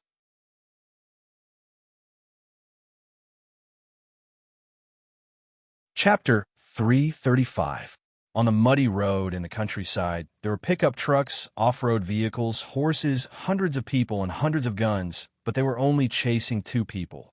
Among so many pursuers, the one rushing at the forefront was a woman, Big Moon Tia. She was undoubtedly the most anxious one among the hundreds of people, because Siarami was riding her horse. The horse was not important. What was important was that the horse had the sword of Attila in its luggage. This was Big Moon Tia's mood at the moment. She could not wait to cut off Siarami's head. Because they ran a few minutes in advance, Charlotte and Siarami kept a distance of almost 1 kilometer from the pursuers. Well done. I wanted to remind you to ride Big Moon Tia's horse just now, but you didn't need me to remind you to ride her horse. Charlotte's voice was very loud as he urged the horse to run wildly. Siarami giggled. I've always been very smart. Charlotte thought that this was really hard to say. Go up the mountain. Siarami urged the horse to leave the muddy road in the countryside and ran towards a mountain peak along the path of the poppy field. Charlotte followed her and left the muddy road in the countryside. On flat ground, the horse certainly could not outrun those off-road vehicles and pickup trucks. If they kept running on flat ground, they would be caught sooner or later. From this point of view, Siarami did not seem to be a woman with big breasts and no brains, at least not at this time. A machine gunner on a pickup truck fired in the direction of the two people. The range of a heavy machine gun was longer than that of an ordinary sniper rifle, and its power was also greater. Although it was a blind shot, the number of bullets was very terrifying. As they fired one by one, the ground around Siarami and Charlotte was suddenly opened up, and a lot of bullets whizzed over their heads. The scene was very thrilling. Charlotte leaned sideways on the horse's back, raised his gun, aimed, and pulled the trigger. With a bang, the machine gunner a kilometer away suddenly had half of his head blown off. This kind of marksmanship immediately brought a lot of pressure to the armed men of the IKA tribe, but it also stimulated the blood of these people. They let out strange cries and shouted. An armed man of the IKA tribe moved from the horse to the pickup truck, pushed away the sniper rifle that was lying on the machine gun, and prepared to continue shooting. Whoosh! A bullet flew over, and the armed man who was supposed to replace the machine gunner flew out of the back of the pickup truck before being run over by an off-road vehicle. But he couldn't feel the pain, because the moment he flew out, a sniper rifle bullet had already shattered his heart, and in that instant he was already dead. No one dared to jump into the pickup and act as a sniper anymore. The road that could be used for vehicles was still extending forward, but the target had already slipped away from the side path. The pickup trucks and jeeps couldn't continue driving, and at least half of the hundreds of pursuers stopped. The only ones who could catch up were the cavalry on horseback. The one leading the cavalry was still Taya. The elder Moon Tia did not dare to stick her head out. She stuck her upper body tightly to the horse's back because she knew very well how powerful Charlotte's marksmanship was. However, she did not know that Charlotte had already locked onto her. It would only take 2 bullets at most to kill her. Big Moon Tia has caught up. Do you want me to kill her? Charlotte said. No, leave her to me. Sialami's face was full of anger. Not only does she want to kill me, she also tacitly allowed that old pervert Abu Tulu to humiliate me. I want to duel with her. Didn't she always say it was for the tribe? She always thinks of herself as the chieftain. I want to take everything away from her. I am a chieftain. All right, I'll leave her to you. The corner of Charlotte's mouth revealed a trace of a smile. The elder moon Tia's betrayal and failure to keep her promise was a very bad thing for him, causing him to be passive in every aspect. The reason was very simple. The hostages were still in the White Hun tribe, and the things that needed to be excavated were still in the White Hun tribe. If he killed the elder moon Tia, then the hostages would die, and he wouldn't have the opportunity to excavate anything. Faced with such a terrible situation, his response was not the usual one. That was to express goodwill to Silami and let her know the true colors of the elder moon Tia. Then, he would support Silami and replace the elder moon Tia. The White Hun tribe was an almost primitive tribe. Its inheritance of power was definitely not through election, but through a duel between the most prestigious. He had helped the White Hun tribe recover the sword of Attila, and this sword, which symbolized the supreme power of the Hun king, was in the hands of Silami. The prestige and influence she possessed was self-evident. Just by relying on the sword of Attila, she had the capital to challenge the elder moon Tia's position. Once Silami became the chieftain of the White Hun tribe, what hostages couldn't he rescue? And what things couldn't he dig? Let alone digging for a day. Even if he had to dig for a year with a forklift, Silami wouldn't have any objections. She would even help him clean the forklift. This was Charlotte's response plan, and it had been going smoothly so far. The hillside was in front of him, bare and full of rocks with very few trees. Charlotte was most satisfied with this kind of terrain because with an open field of vision, he alone was an insurmountable front line. As long as he occupied a high point, he could snipe any target that dared to rush up. At the foot of the hillside, Charlotte and Silami unloaded their luggage, drove the horses away, and climbed up the hillside with their luggage. When the two climbed to a height of about 350 meters, the elder moon Tia arrived at the foot of the hillside with her pursuers. At this time, Charlotte had already chosen a sniping point. In Silami's hand was a rifle equipped with a grenade launcher. This gun was also the weapon prepared for Charlotte by 101 innings. Not only this gun, but the two also had many powerful advanced weapons in their luggage. The armed men of the IKA tribe quickly launched a charge. In their view, no matter how powerful Charlotte and Silami were, they were only two people. They had an absolute advantage in numbers, and it was only a matter of time before they caught or killed the two. Bang! There was a gunshot on the hillside, and the most active young armed man who rushed to the front was shot in the head. His brain and blood splattered all over the ground. Da-da-da! Bang, bang, bang. The armed men of the IKA tribe fired back, but at a distance of more than 300 meters, the guns in their hands could not pose a threat to Charlotte and Silami. Blow them up with rockets. A tribal armed leader commanded his men. A middle-aged rocket launcher carrying a Soviet-made 105mm rocket launcher appeared, but before he could fire the rocket, a bullet flew from above the hillside and opened a fist-sized hole in his forehead. Fuck, who the hell is that guy? The tribal armed leader was shocked and angry. A tribal armed man went to pick up the rocket launcher. As soon as he picked up the rocket launcher, a grenade fell from the sky. Bang! There was an explosion, and rock fragments and shrapnel flew in all directions, immediately overturning several people. But this was just a bad beginning. In less than a second, the rocket also exploded, and there was a sudden burst of fire at the foot of the hill. People within a radius of more than 20 were affected, and many people were killed and injured by the shrapnel. Naturally, it was Silami who fired the grenade.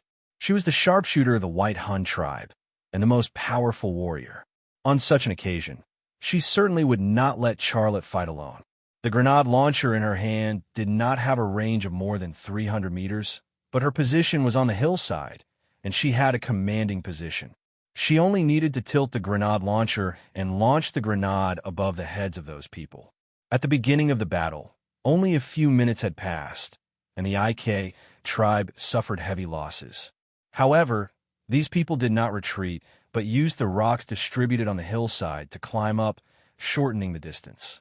At the same time, the tribe's snipers also joined in, using sniper rifles to confront Charlotte. Charlotte and Silami fought and retreated, while retreating to higher ground, and at the same time sniping targets that could pose a threat to him and Silami. The IKA tribe's snipers naturally became the focus of Charlotte's elimination. As long as the position was locked, the IKA tribe's snipers became his targets, and they fell one by one. The battle went on endlessly. Hundreds of people couldn't kill two people. Such a scene could only appear in Hollywood movies, and it was almost impossible to appear in the real world. But it had appeared here. Xiaolei was like Rambo in First Blood, James Bond in 007, or Jason Statham in Special Human Trafficker. He was completely like the lone hero in Hollywood movies, invincible and undefeatable. Abuchelu finally arrived with reinforcements. When he saw the corpses lying in disorder on the hillside, his eyes were spitting fire, but the target of his anger was not Xiaolei or Shalami, but Taya of the Great Moon Empire. He roared at the Great Moon Tia. "Were you hiding? Who is that Chinaman?" "A secret agent of China. I told you in advance." The Great Moon Tia braced herself and said. She was now in a terrible situation. "Bastard, you didn't tell me he was so powerful." Abuchelu roared at the Great Moon Tia. "How much have we paid for you? How are you going to solve it? I want the $200,000 now, right now." The Great Moon Tia was speechless. She promised Abuchelu $200,000 because she was sure that she could get more bounty from the Americans.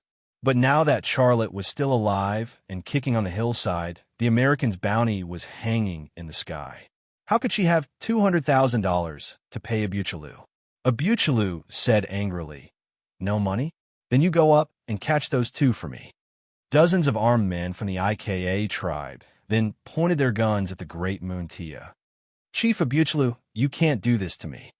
The Great Moon Tia panicked.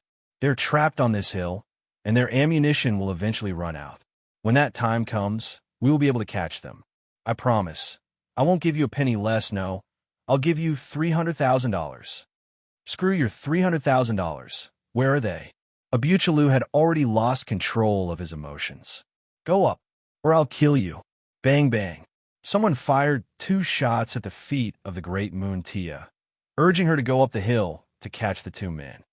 "You will regret this." The Great Moon Tia spat on the ground hatefully. "I will bring my men to make you pay." "Oomph." Abuchelu snorted coldly. He did not believe that the Great Moon Tia could return to the White Hun tribe alive. The Great Moon Tia carried an AK-47 and climbed up the hillside. Her speed was not fast, and she was very careful.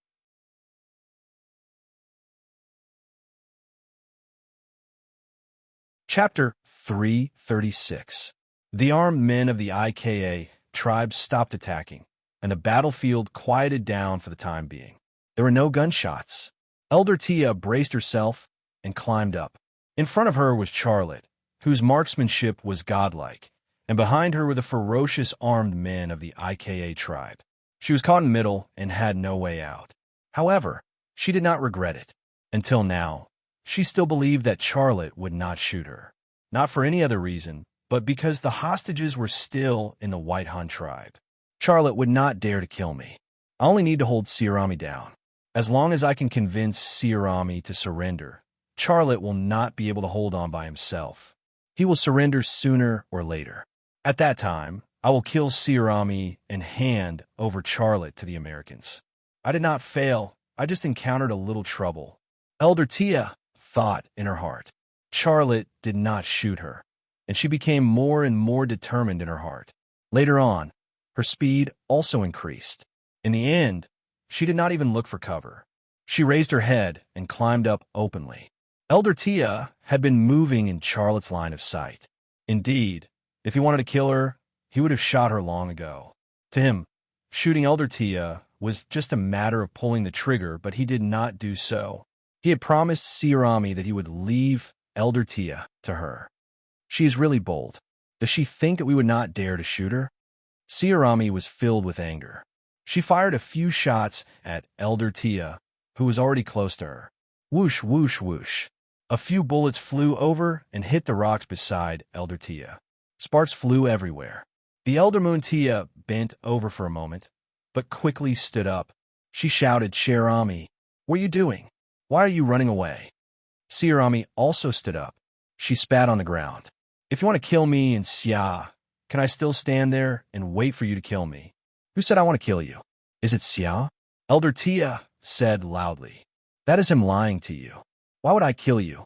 You are the sharpshooter of our tribe. I value you very much. I also treat you as my sister. Don't listen to his nonsense. I will never kill you. Just as Silami was about to say how she knew that Taya wanted to kill her, Charlotte gave her a look, and she immediately shut her mouth. After escaping to this place, she already admired Charlotte from the bottom of her heart. She would do whatever Charlotte said. Tia, on the other hand, thought that her persuasion had worked.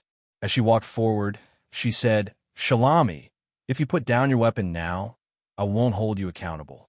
We'll still be good sisters like before. After a pause, she said loudly, Xia, you misunderstood me. I don't know why you ran away. Let me tell you, if you surrender now, I won't hold you accountable. The deal we made before is still valid. Don't you want to save your friend? Put down your weapons. I will make it clear to the people of the Ika tribe. They will not hurt you. On the hillside, Charlotte sneered. I really misjudged you. Your chief is actually such a shameless woman. Even in a time like this, she still doesn't repent and wants to kill us. Let me kill her. Silami couldn't hold it in any longer. The more Tia said, the more disgusted she felt. Poor Tia still didn't know that Charlotte had already placed a listening device on her. Her secret conversation with Abu Tulu had already been heard by Silami. Charlotte. Tia stopped about 20 meters away from the two of them. She slowly placed the AK-47 in her hand beside her feet and shouted, Let's talk. Charlotte stood up and said coldly, What else is there to talk about? The Great Moon Tia went straight to the point. Don't you want to save your friend and the few Chinese people? Return the things to me. I will immediately contact the people in the tribe to release your friend and those few people from China. Charlotte laughed. The White Hun tribe doesn't even have a mobile phone. How are you going to contact the people in the tribe? Even at this time, you are still lying. I feel embarrassed for you. Tell me, why are you doing this? Aren't you afraid that I will go back and kill all the hostages? Tia didn't explain, but gave an even stronger threat. You are hopeless. You are not fit to be the chief of the White Hun tribe. Charlotte said. Shalami also threw away the gun in her hand, and a sharp dagger appeared in her hand. She walked towards Tia. Chieftain, this is the last time I'll call you chieftain. Duel with me. Tia suddenly realized something. She sneered and said, Duel? Do you think you are qualified to duel with me? You want to take away my position? Let's talk about it when we return to the tribe. Now, I order you to take down Charlotte. Yes. This was Sialami's response. Tia suddenly bent down and grabbed the gun. Bang! A bullet suddenly flew over. The AK-47 that Tia had placed on the rock was immediately hit and sent flying. If you try to grab a gun again, the next bullet will be for your head. Charlotte's voice was very cold. Tia didn't dare to act rashly. She didn't doubt that Charlotte would really shoot her. Along the way, the number of people who had died in Charlotte's hands numbered at least 100, if not 100. She had seen Charlotte kill without batting an eyelid. At this time, Charlotte suddenly shouted down the hillside, People of the IKA tribe, listen up. I will double the $200,000 that Tia promised to give you as compensation. This money will be paid by the new chief of the White Hun tribe, Silami. Silami was stunned for a moment. She hurriedly said, I don't have any money. $400,000. Even if you sold me, you wouldn't be able to get that much. Charlotte shrugged and had nothing to say. He felt that Silami's brain was sometimes very sharp, but sometimes it was her chest that was sharper than her brain. Fortunately, her voice wasn't loud. The people down the hill couldn't hear her at all. Soon, a response came from down the hill. It was Abu Tulu's voice. What will you pay with? Charlotte whispered. Silami said, Tell them that you will pay with a bank transfer. If they have the equipment, you can pay at any time. But I don't. I'll pay. You. In the end, Charlotte didn't say the word idiot. Hearing that it was Charlotte who was going to pay, Silami suddenly became confident and shouted, I will pay with a bank transfer. As long as you have the equipment, you can pay at any time. You are Chieftain Silami. We are friends. You wait, I'll send someone to get the equipment. Abu Tulu's voice was equivalent to acknowledging Sialami's identity. Elder Muntia's face was completely devoid of blood, and her eyes were terrifyingly cold. Sialami walked towards Elder Muntia. Her entire aura had changed. The young girl with a childish face was like a vigorous she-wolf, preparing for the battle of the Wolf King. Although she didn't show her teeth, her aura wasn't the least bit inferior to Elder Muntia's. Charlotte secretly held a throwing knife in his hand, ready to act at any time. Although he had promised Sialami to let her handle Elder Muntia, as long as Elder Muntia threatened Sialami's life, he would not hesitate to act. Sialami needed a fair duel because it was the tradition of the White Hun tribe. However, he didn't need it. He only needed Sialami to sit on the position of the White Hun tribe's chieftain. Sialami stopped in front of Elder Muntia and coldly looked at her. "Draw your knife and fight me." Elder Muntia hesitated for a moment, but finally pulled out a dagger from her belt. She pulled out the dagger very slowly, as if she was very hesitant. But when the dagger was in her hand, she suddenly stabbed towards Sialami. Her speed was so fast that it was impossible to defend against it. Sialami hurriedly dodged sideways, but the dagger still grazed her chest, causing her to bleed a little. Sometimes, having a large chest could become a burden. Charlotte was also startled, and the dagger in his hand almost flew out. Elder Muntia seized the opportunity to attack, not giving Sialami a chance to counterattack. Her offensive was very fierce, and the dagger in her hand was aimed at Sialami's heart. After Sialami dodged, she smoothly slashed towards Sialami's neck. Every time she attacked, she wanted to take Sialami's life. Sialami crouched down and avoided the dagger in Elder Muntia's hand. Almost at the same time, when Elder Muntia's attack missed, her dagger slashed across the outside of Elder Muntia's left knee. Cloth and ligaments were cut together, and blood immediately gushed out from Elder Muntia's left leg. Elder Muntia hurriedly retreated, and Sialami rolled on the ground, brushing past her right side. When Sialami brushed past her, the dagger in her hand swiftly cut open the ligaments in Elder Muntia's right leg. The battle was not over yet, but Charlotte had already relaxed a lot. He could already see that Sialami's battle strength was far above Elder Muntia's. Her previous sorry state was only due to Elder Muntia's sneak attack. The two women fought on the hillside. Elder Muntia's legs were injured, and her agility was greatly reduced. In the blink of an eye, several more wounds appeared on her body, and blood soaked her clothes. Her expression became more and more sinister. "Kill me, and you'll be executed." Elder Muntia's hair was disheveled, and she seemed to have gone mad. "I'm the chieftain. You're not. If I kill you, I'll be the chieftain." Sialami pressed forward, and the dagger in her hand was like a venomous snake, flickering left and right, drifting erratically. Every time she paused, a gush of blood would inevitably appear on Elder Muntia's body, creating a wound. After a few exchanges, Elder Muntia knelt on the ground and supported herself with her right hand, which was holding the dagger. Sialami circled behind Elder Muntia and pressed the dagger in her hand against Elder Muntia's neck. "Sialami, don't. I was wrong. I admit defeat." While speaking, Elder Muntia quietly raised her right hand, and the tip of the dagger pointed towards Sialami. Charlotte was about to shout a warning, when Sialami suddenly pulled back her hand, and blood immediately spurted out from Elder Muntia's neck like a fountain. Sialami kicked Elder Muntia's corpse to the ground, and then spat on it. "You can only use this trick once. I've always told you that I'm very smart, but you always ignore this point. You bastard." Charlotte was speechless.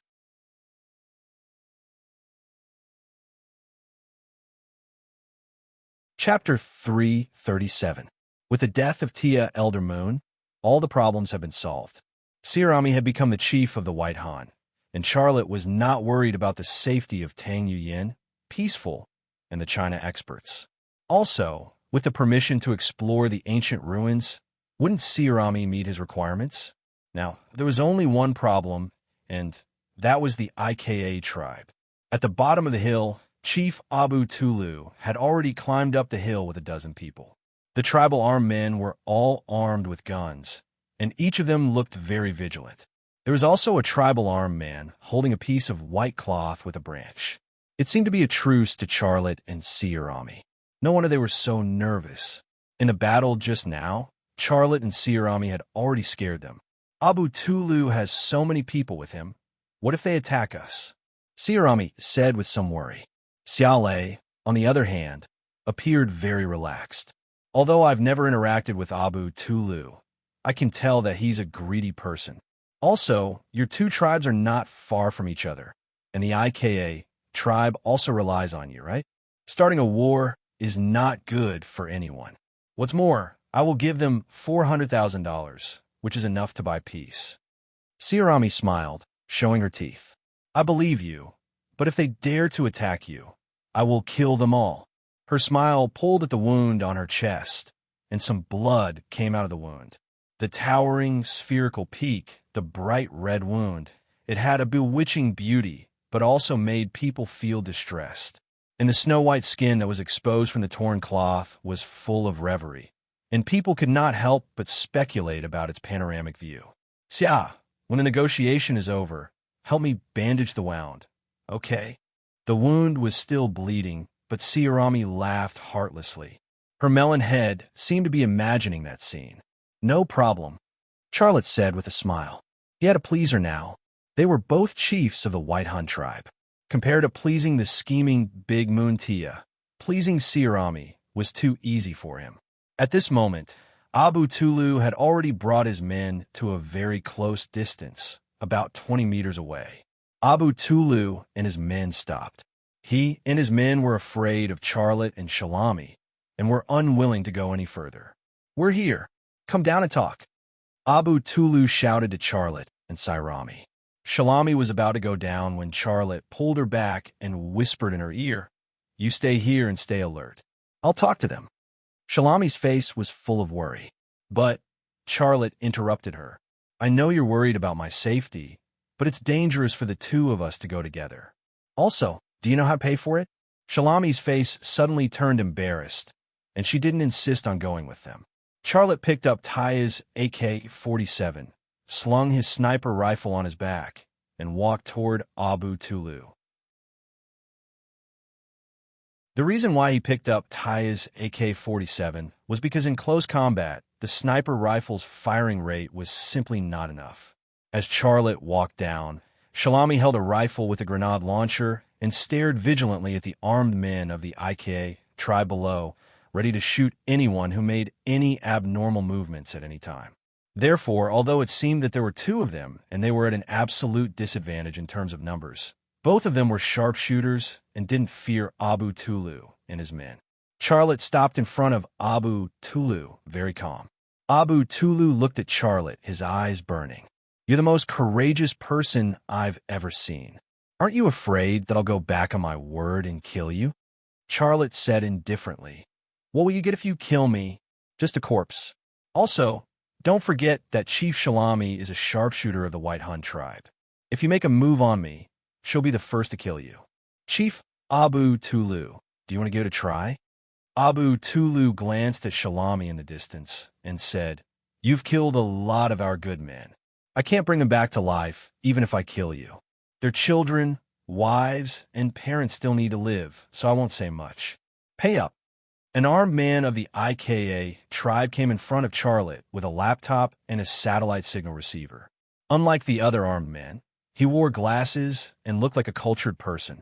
I've paid, but you won't let us go. What should I do? Charlotte said. Abu Tulu's eyes suddenly flashed with anger. You don't believe me? Charlotte said in a lukewarm tone. Chief Abu Tulu, you just brought hundreds of people to chase us. Do you think I can believe you? After all, I paid a lot of money. 400,000 US dollars.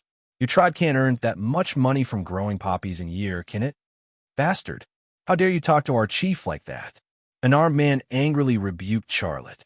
Abu Tulu quickly pressed down the armed man's hand and didn't let him raise the muzzle. Under such circumstances, if anyone were to raise the muzzle, not to mention the 400,000 US dollars, they would probably lose their lives as well. Tell me, what do you want? Abu Tulu suppressed the anger in his heart.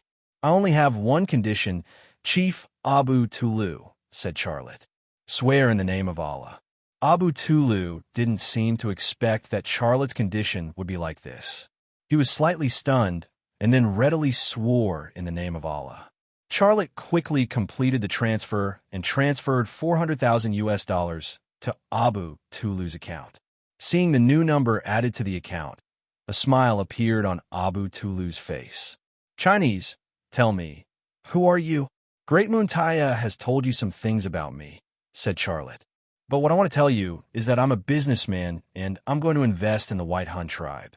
In the future, I may cooperate with your tribe and let you make more money. As you can see, I'm a straightforward person and I like to solve problems with money. What I want to tell you is that being friends with me will earn you more than 400,000 US dollars. "Ha, we're already friends." Abu Tulu hugged Charlotte and said, "How about I invite you to my tribe as guests? Next time." "We're still in a hurry to go back to the White Hun tribe." Charlotte tactfully refused. "Okay, next time then." Abu Tulu waved his hand and walked down the mountain with his men. For the IKA tribe, many people had died in this battle, but human life was the most worthless thing in this land. So many people had died, and they got 400,000 US dollars. The IKA tribe must still be angry in their hearts. Naturally, many people were unwilling, but they were facing a terrifying sharpshooter like Charlotte. Thinking of the previous battle, they did not have the determination and courage to continue to chase after Charlotte and Shalami. Money and strength. These were the things that Charlotte relied on to solve the problem. A moment later, Abu Tulu left the foot of the mountain with his men. They took away the dead armed men. Charlotte looked at the horses that were gradually fading away. His whole body was completely relaxed. But at this moment, a piece of clothing suddenly flew over and covered his head. The clothes had the smell of blood, sweat, and fragrance. These smells were mixed together, and it was not a good smell, but it was not a bad smell either.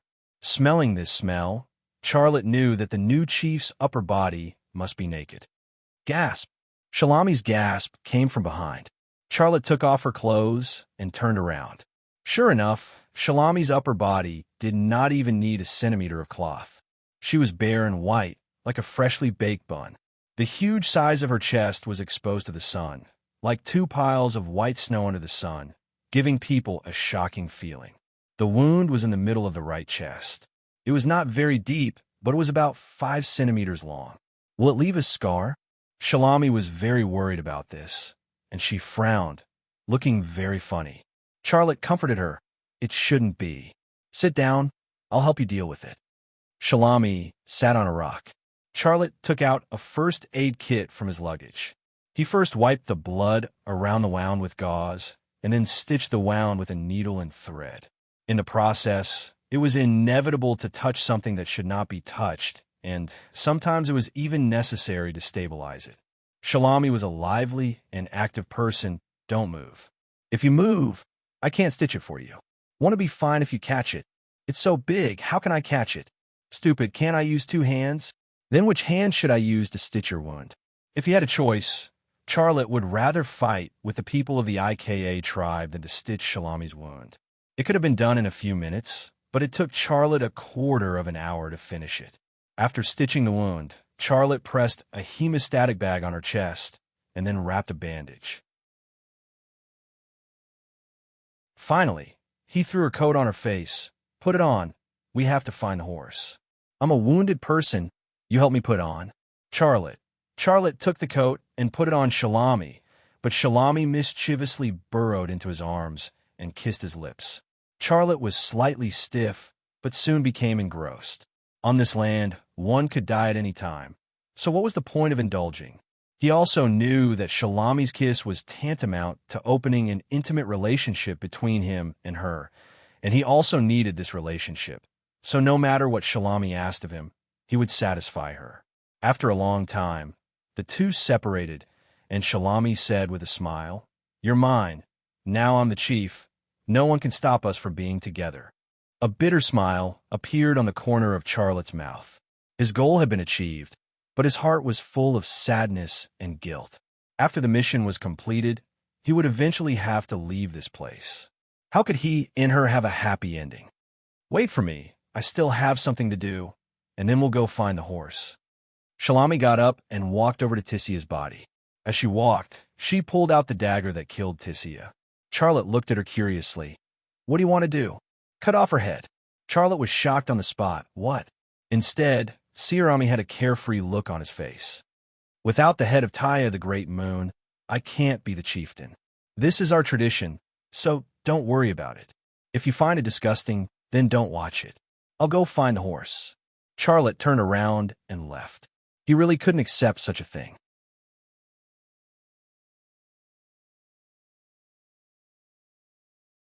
Chapter 338.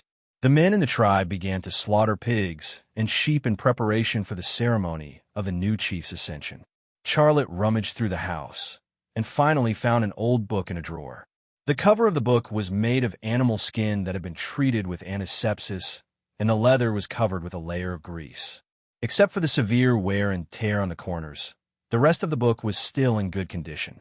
The night fell, and the ceremony and celebration were all over. Charlotte had drunk a lot of the tribe's homemade horse milk wine, so he felt a bit lightheaded and lightheaded. Two female warriors of the tribe helped him into a room, put him on the bed, and helped him take off his shoes and socks. Charlotte didn't want them to serve him, but he couldn't dissuade the two strong and stocky women. And when the two women helped him take off his shoes and socks, he didn't know whether to laugh or cry. All right. Charlotte hung up the phone. Sirami walked to Charlotte's side, held Charlotte's hand, and said with a smile, "Let's dance together to celebrate." Sirami and Charlotte returned with the sword of Attila and the death of Taya of the Great Moon Empire. These two incidents were like two bombs exploding in the tribe, causing a violent shock. As the tribe's sharpshooter and the most courageous person in every battle, Sirami had a high reputation among the tribe's warriors. These tribal warriors agreed that Sirami should take over the position of the new chief according to tradition. There were also people in the tribe who supported Taya of the Great Moon Empire, raising doubts and opposing voices. Both sides couldn't hold on for a while, and the smell of gunpowder was very strong. The one who fired the gun was Sirami. Child Face H had an unhappy expression on his face. "I've already allowed you to leave. Why don't you leave? If you don't leave, then stay and feed the sheep." Charlotte's imagination was magnified infinitely, but there was no content in it. His thoughts were all swallowed up by it, and he couldn't understand it no matter how hard he thought. Charlotte's vision pierced through the wall, and then he was horrified to find that the house had been surrounded by the tribe's women. The women were talking and laughing and scrambling to occupy the vantage points by the window and the door, as if they were waiting for a good show to happen. This seemed to be a good suggestion. Having a helper was better than having no helper at all. Charlotte was a little hesitant to agree. Sharami closed the door with her heel and staggered towards Charlotte. The satellite phone suddenly rang. The door opened, and Shirami walked in. Her footsteps were unsteady as she muttered, "I'm not drunk. You old women want to get me drunk? Ha! If I wasn't in a hurry to be a bride, I would have drunk all of you to death." This was indeed a very simple dance. Stomping, jumping, and spinning. It was easy to learn. It was like the Tibetan Guozhuang dance. Soon, the tribe's female warriors joined in, jumping and shooting at the sky. The deafening gunshots rang out incessantly, and boobs of all sizes shook nonstop. As the only man participating in the dance, Charlotte felt really strange. He was even worried that the waves formed by those women would suddenly surge towards him and drown him. At the crucial moment, the conversation Charlotte had secretly recorded with the bug on Big Moon Tia's body played a huge role. Big Moon Tia, as the chief of the White Han tribe, intended to sell out Charlotte, who was retrieving the sacred item for the White Han tribe, to the Americans. She also acquiesced to the IKA tribespeople humiliating and then killing Sharami. When the conversation between Big Moon Tia and Abu Tulu was exposed, it set off another uproar in the tribe. The voices of doubt and opposition were gone, and Sharami naturally became the new chief. After a while, Peaceful and a few China experts were gathered, ready to leave the tribe with Tang Yuyan. Bang, bang, bang. Peaceful looked back at Charlotte, her eyes filled with reluctance. Footsteps came, and Charlotte was suddenly awakened. He quickly put the ancient book back in its place, and then quickly returned to the bed to lie down. The sudden sound of gunfire broke the silence, and it also scared Peaceful. She quickly let go of Charlotte and went to see what was happening. "It's okay. I'll be careful," Charlotte said. "You can learn it once you learn it. It's very easy." Cherami danced with Charlotte. It was Long Bing who called. "Put Yu Yin on the phone." The words on the cover of the book were in the ancient Han language, and Charlotte didn't understand a single word. He was curious, and he opened the book.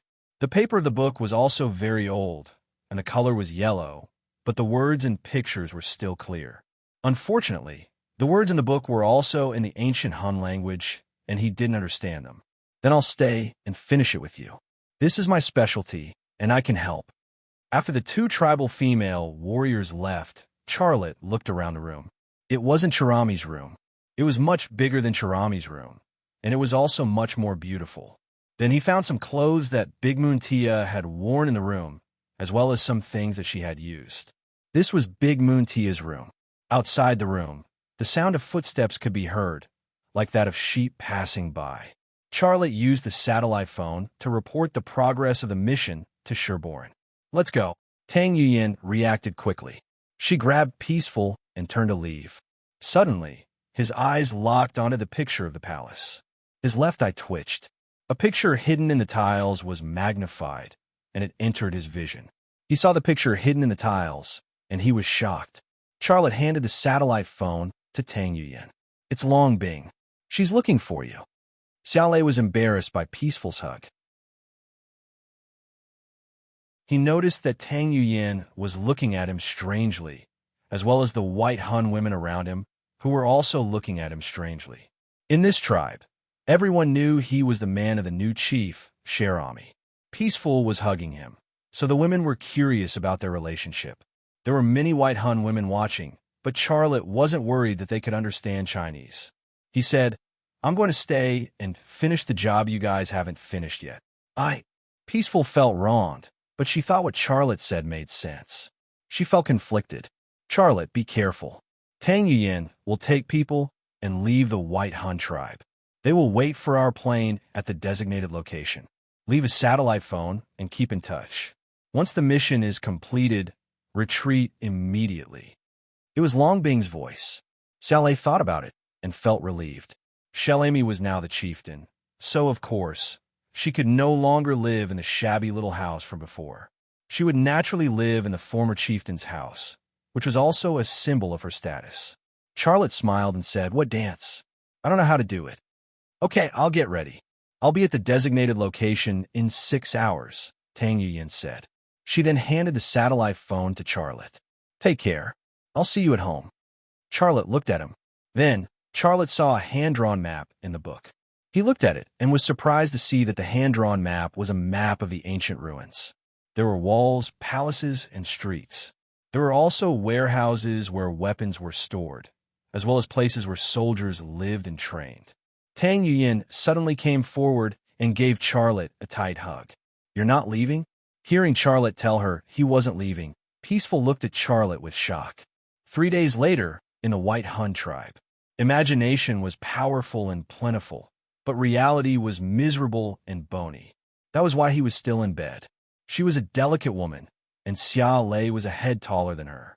She seemed smaller in Xia Lei's arms, and the feeling of a helpless little bird was especially obvious. Beep, beep, beep, beep. At that moment, Xia Lei really wanted to turn into a bird and fly out of the roof. "Promise me you'll come back alive," Tang Yuyin whispered in Charlotte's ear. Then, she let go of him. "I have to go now. If I don't, I won't be able to make it to the place where the plane will pick us up." Tang Yuyin looked at Charlotte.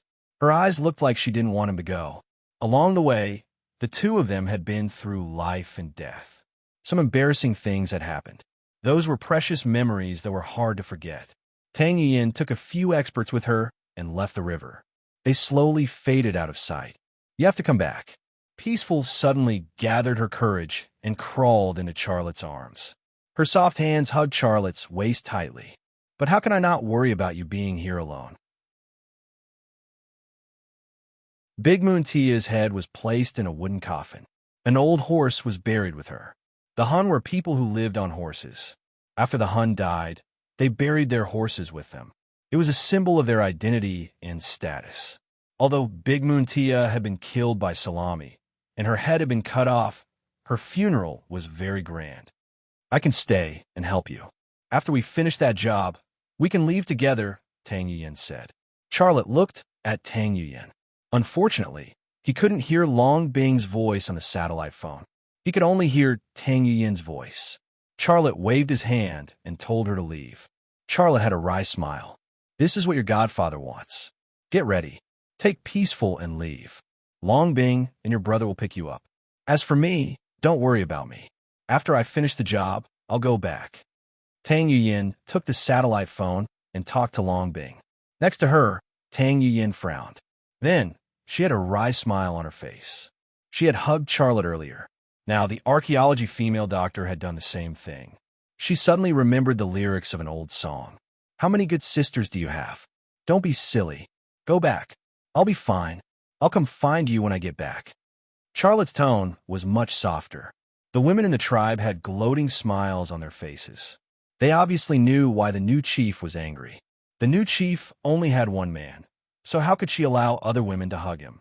No, you have to leave. This is an order from above. To save you, many people have died.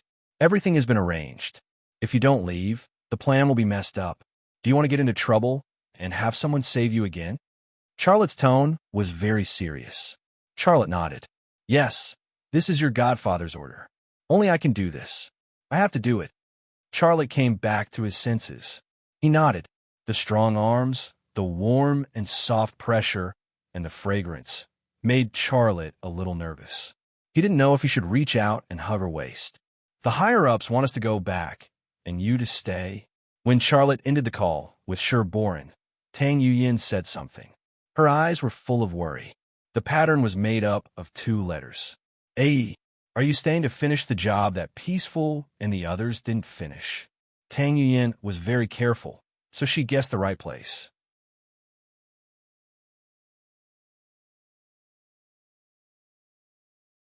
Chapter 339.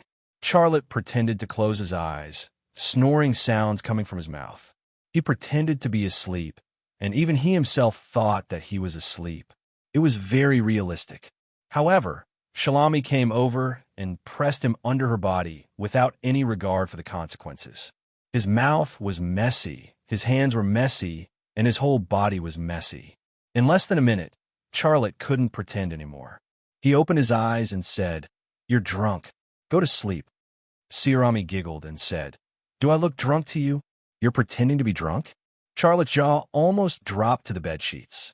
"What's so good about wine? I want to drink you." Charlotte. Sirami held Charlotte's face, her eyes full of tenderness and honey. "Now no one can stop us from being together. You're mine. No one can take you away from me. My head is so dizzy. I think I drank too much. I'm going to sleep for a while." Pretending to be asleep failed. Charlotte began to pretend to be drunk. He closed his eyes again. Sirami pushed Charlotte angrily, but Charlotte pretended not to respond. She froze for a moment, then suddenly threw herself on Charlotte's body, peeled off Charlotte's clothes, and then rode on Charlotte's body. Charlotte also struggled, but Sirami was like a wild horse, full of wildness. He was also worried that he would hurt himself if he used too much strength, so he let her have her way. But once he let her have him, he had an angelic baby face that was still childish and innocent, but he also had a ruthless, devilish figure. Under the ravages of the female chief, Xiaolei's body first fell for her, and then he fell for her completely. He didn't care about anything else and let go. If they were together, then so be it. The house was also filled with strange sounds, sometimes high, sometimes low, and mixed with some messy dubbing, like the sounds of nature praising life. Outside the house, a large group of tribal women were chattering. Some of them peeked through the cracks of the door, some peeked through the bug holes on the wall, and some even rode on their sisters' necks to peek through the window. It was as if a superstar had come to the tribe to watch a concert. What a brave man. He's much stronger than the few idiots in my house. Sisters, do you think Shirami will walk with a limp tomorrow? What's Shirami? Now you have to call him Chief. Mom, Sister Shalami is crying. Did someone beat her? A little brat blurted out. Little brat, what do you know? Shalami is laughing, not crying. She's clearly crying. I want to see. Go, go, go. Little wimp, stay at one side. When you grow up, Mom will snatch a few men for you. Then, you will know whether Big Sister Shalami is crying or laughing. Really? Then I will grow up tomorrow, but I still want to see it. Scram! Bang, bang, bang. Someone was shooting into the sky. This night was destined to be a restless one. On this night, someone changed from a young girl to a woman, and someone changed from a fierce man to a dead dog. The first rays of dawn dispelled the darkness that enveloped the canyon, and the bright and beautiful sunlight gently illuminated this paradise. The forest was filled with a thin mist, making the forest look unreal. The river was sparkling. An Asian carp restlessly jumped out of the water, splashing onto the men washing clothes by the riverside. These formed a beautiful and tranquil picture, like a goddess from another world. Looking at Shalami, who had just climbed out of bed to cook, Charlotte's heart softened, and he felt a little guilty. However, Shalami's perky buttocks and enchanting back quickly dispelled his guilt. In the face of such a beautiful woman with a childish face, he couldn't pretend to be gentle. Shalami's walking posture was very strange, as if she was limping. Charlotte also got out of bed. I'll cook, you rest. Shalami looked back and smiled. It's nothing, it's just a knock on the foot. You rest for a while. I'll call you when it's ready. She suddenly remembered something. But if someone asks you, just say that you cooked. Charlotte nodded with a wry smile. In this tribe, it was always the men who waited on the women. Shalami was now the chief. If someone found out that she cooked for him, it would damage her dignity. Shalami went to the kitchen to cook, and Charlotte didn't go back to bed to catch up on his sleep. He dressed and went to the simple desk with a drawer. He opened the drawer, took out the ancient book, and continued to read. The latter part of the ancient book was also written in the ancient Xiongnu language, and there were some hand-drawn illustrations. Unfortunately, because he didn't understand the ancient Xiongnu language, he still couldn't decipher the contents of the book. Time to eat. Shalami came in with a black ceramic pot. Her eyes moved to the ancient book in Charlotte's hands, and then curiously asked, "What are you looking at?" This time, Charlotte didn't hide the book. He took the ancient book and walked over. I found a book, probably left by Taya of the Great Moon Empire, but I don't understand the ancient Xiongnu language in it, do you? I know some, let me see. Shalami took the ancient book and urged, "Eat your breakfast while it's hot." Charlotte glanced at the ceramic pot, only to find that there were only a few cooked sweet potatoes, a few cooked potatoes, and a piece of bread. This was the tribe's breakfast. The chief ate this, not to mention the other clansmen. Xiaolei's heart ached at the sight of the food, and he felt a little upset. Seeing that Charlotte didn't move, Shalami said again, "If you want to eat meat, I'll get someone to get some. For lunch, I'll kill a sheep for you." No, no, no. This is good. Coarse grain is good for health. Charlotte picked up a boiled sweet potato and gnawed on it. He was also a person who had lived a hard life.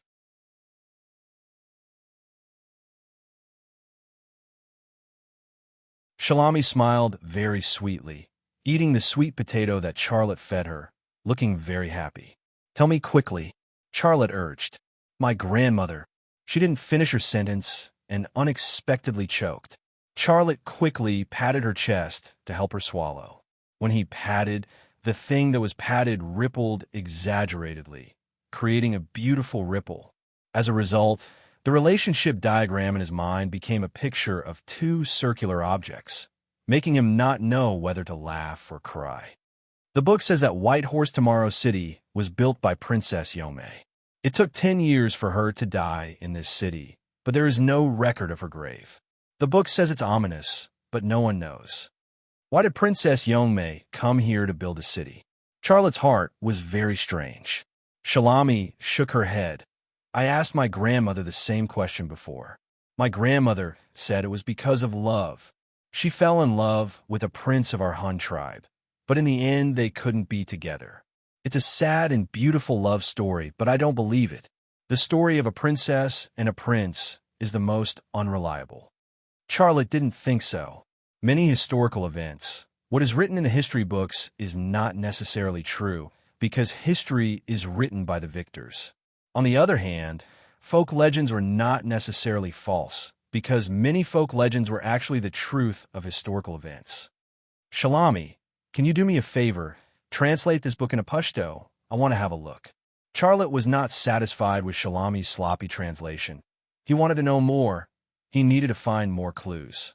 I hate reading books, but I can find someone to help you translate. Our tribe actually has literate people. Shalami said with a smile. Well, thank you. I'll feed you another sweet potato. Charlotte fawningly picked up a sweet potato. Shalami's big eyes were watery, and her voice was soft. No, I don't want this sweet potato. I want your one. The sweet potato in Charlotte's hand fell on his crotch.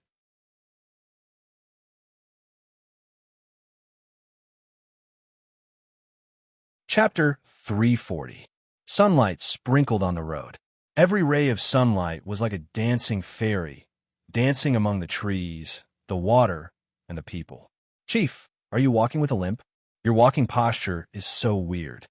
A woman with a gun on her back greeted Sirami with a smirk on her face. Oh, I did accidentally hurt my foot. Sirami's face was slightly red. Chief, did you hurt your foot in the long grass? Go to hell. Sirami flipped out. Ha ha. A group of women laughed. A little girl ran over with a concerned expression. Sister Sirami, you cried for a long time last night. Did it hurt? Sirami's face turned even redder. She stared at the little girl, wanting to scold her, but she couldn't bear to. The women laughed again, very happy. When Taya was still the chief, they didn't dare to make such a joke with her. But Sirami was different. She used to be a clown in the tribe.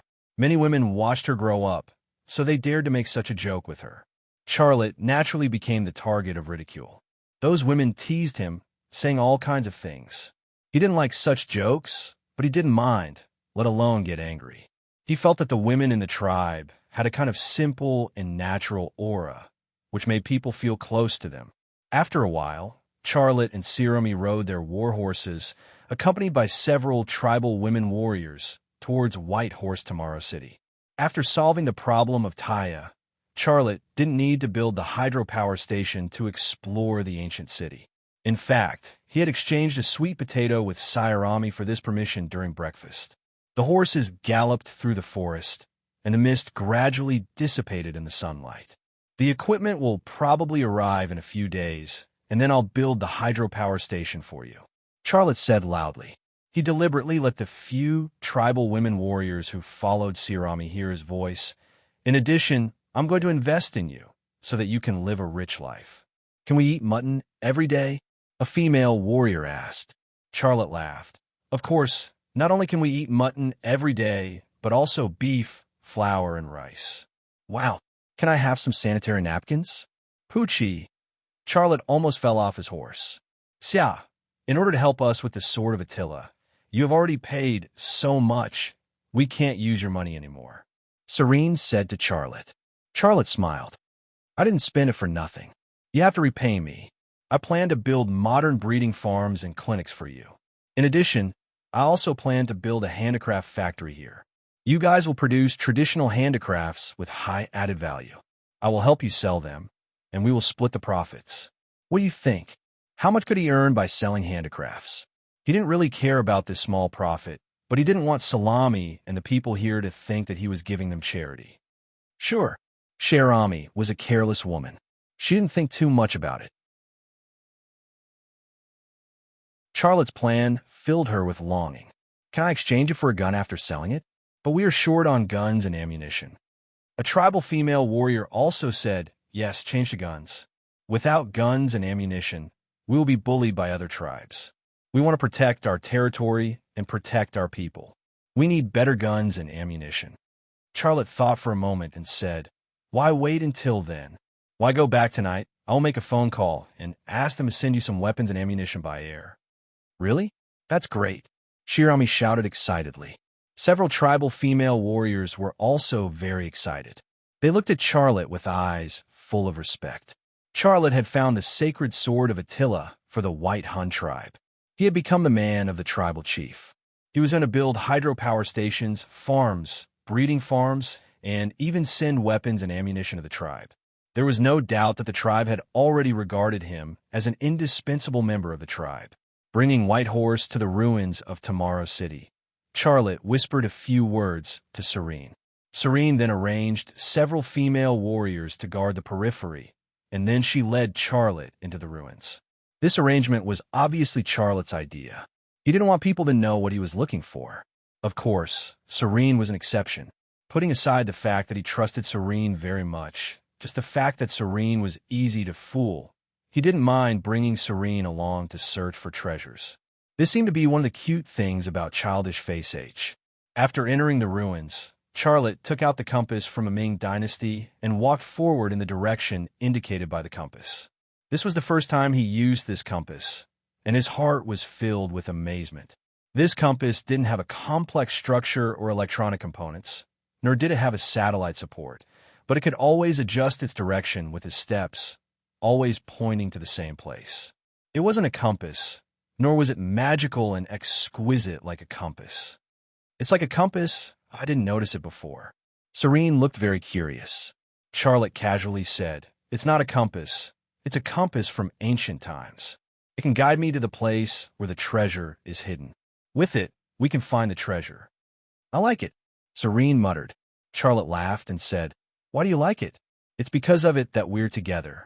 I know if it weren't for it, you wouldn't have snuck into my house at that time." Shalami seemed to still be brooding over the previous matter and wanted to throw a tantrum. Charlotte put his hand around her small waist and said with a smile, "Don't be naughty, be obedient, and I'll give you a bath tonight." "Ha!" Shalami laughed. "You look like a serious person, but you're very bad inside."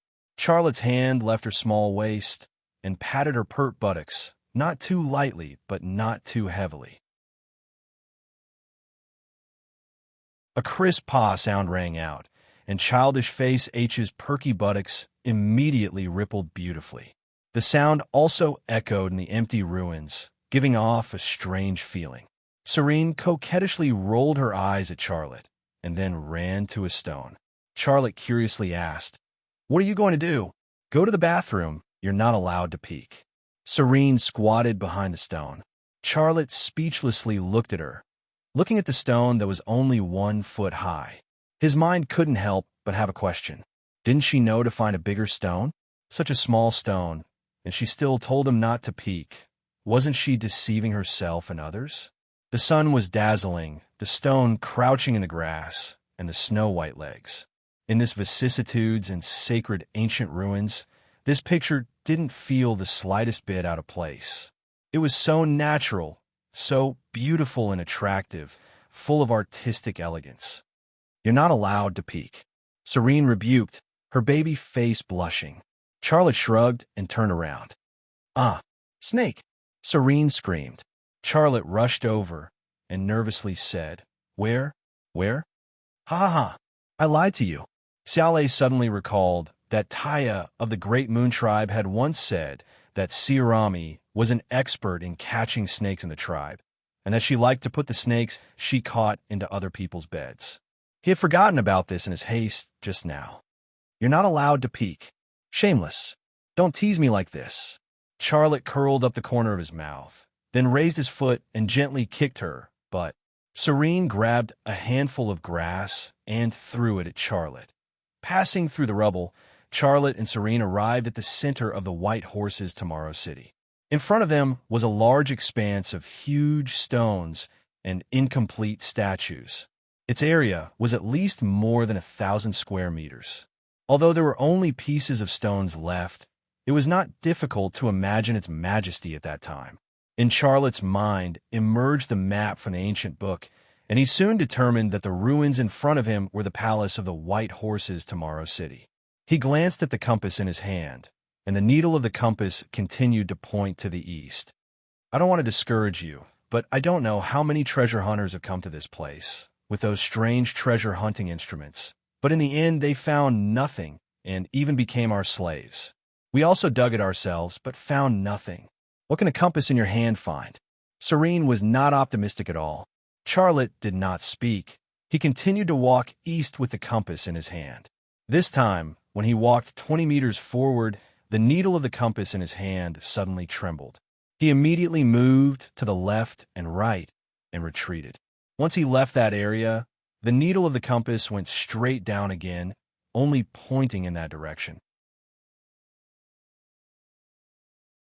Finally, he returned to the previous place, and the needle of the compass once again trembled uneasily.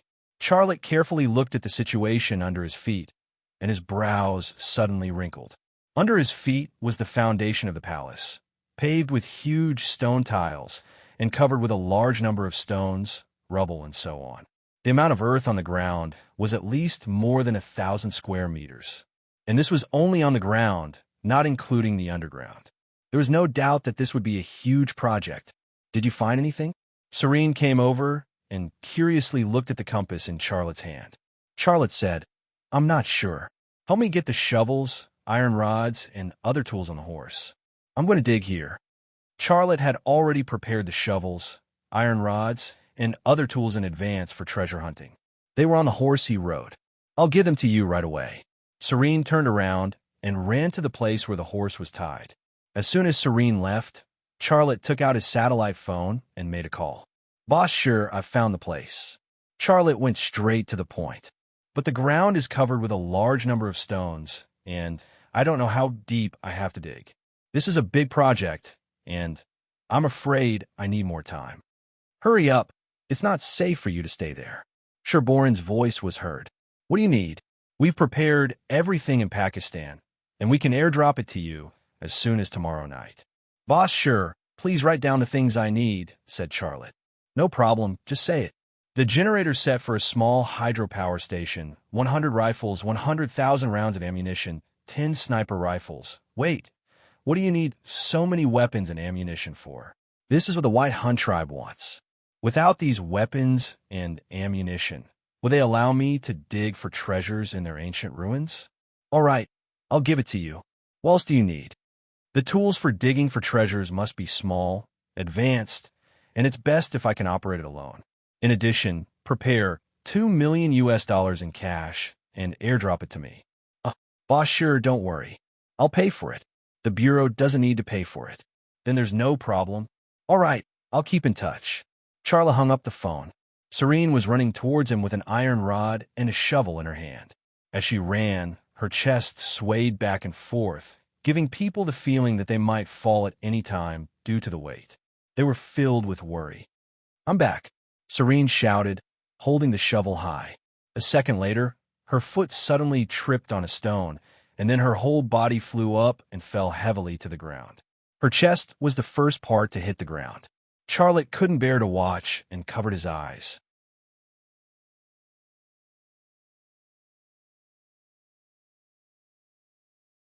Chapter 341. The two of them dug for a whole day, but found nothing but a 1.5-meter deep pit. However, it was not completely fruitless.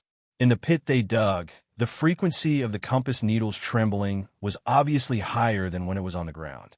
This showed that they were digging in the right place. The deeper they dug, the closer they were to their destination. As the sun set in the west, the golden afterglow fell on the forest. Riding on horseback, they felt as if they were traveling through time. Serene took the lead, her buttocks sticking out of the saddle, her big breasts swaying on the horse's back.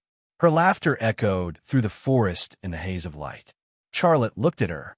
For a moment, he suddenly felt that he had crossed over to the Xiongnu dynasty more than 1,000 years ago and was living together with a Xiongnu princess.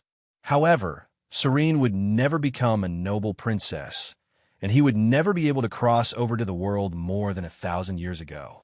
This was just a romantic imagination. Back at the tribe, Charlotte fulfilled his promise. He picked up several buckets of water from the river, poured them into a large wooden bucket, and then gave Serene a bath.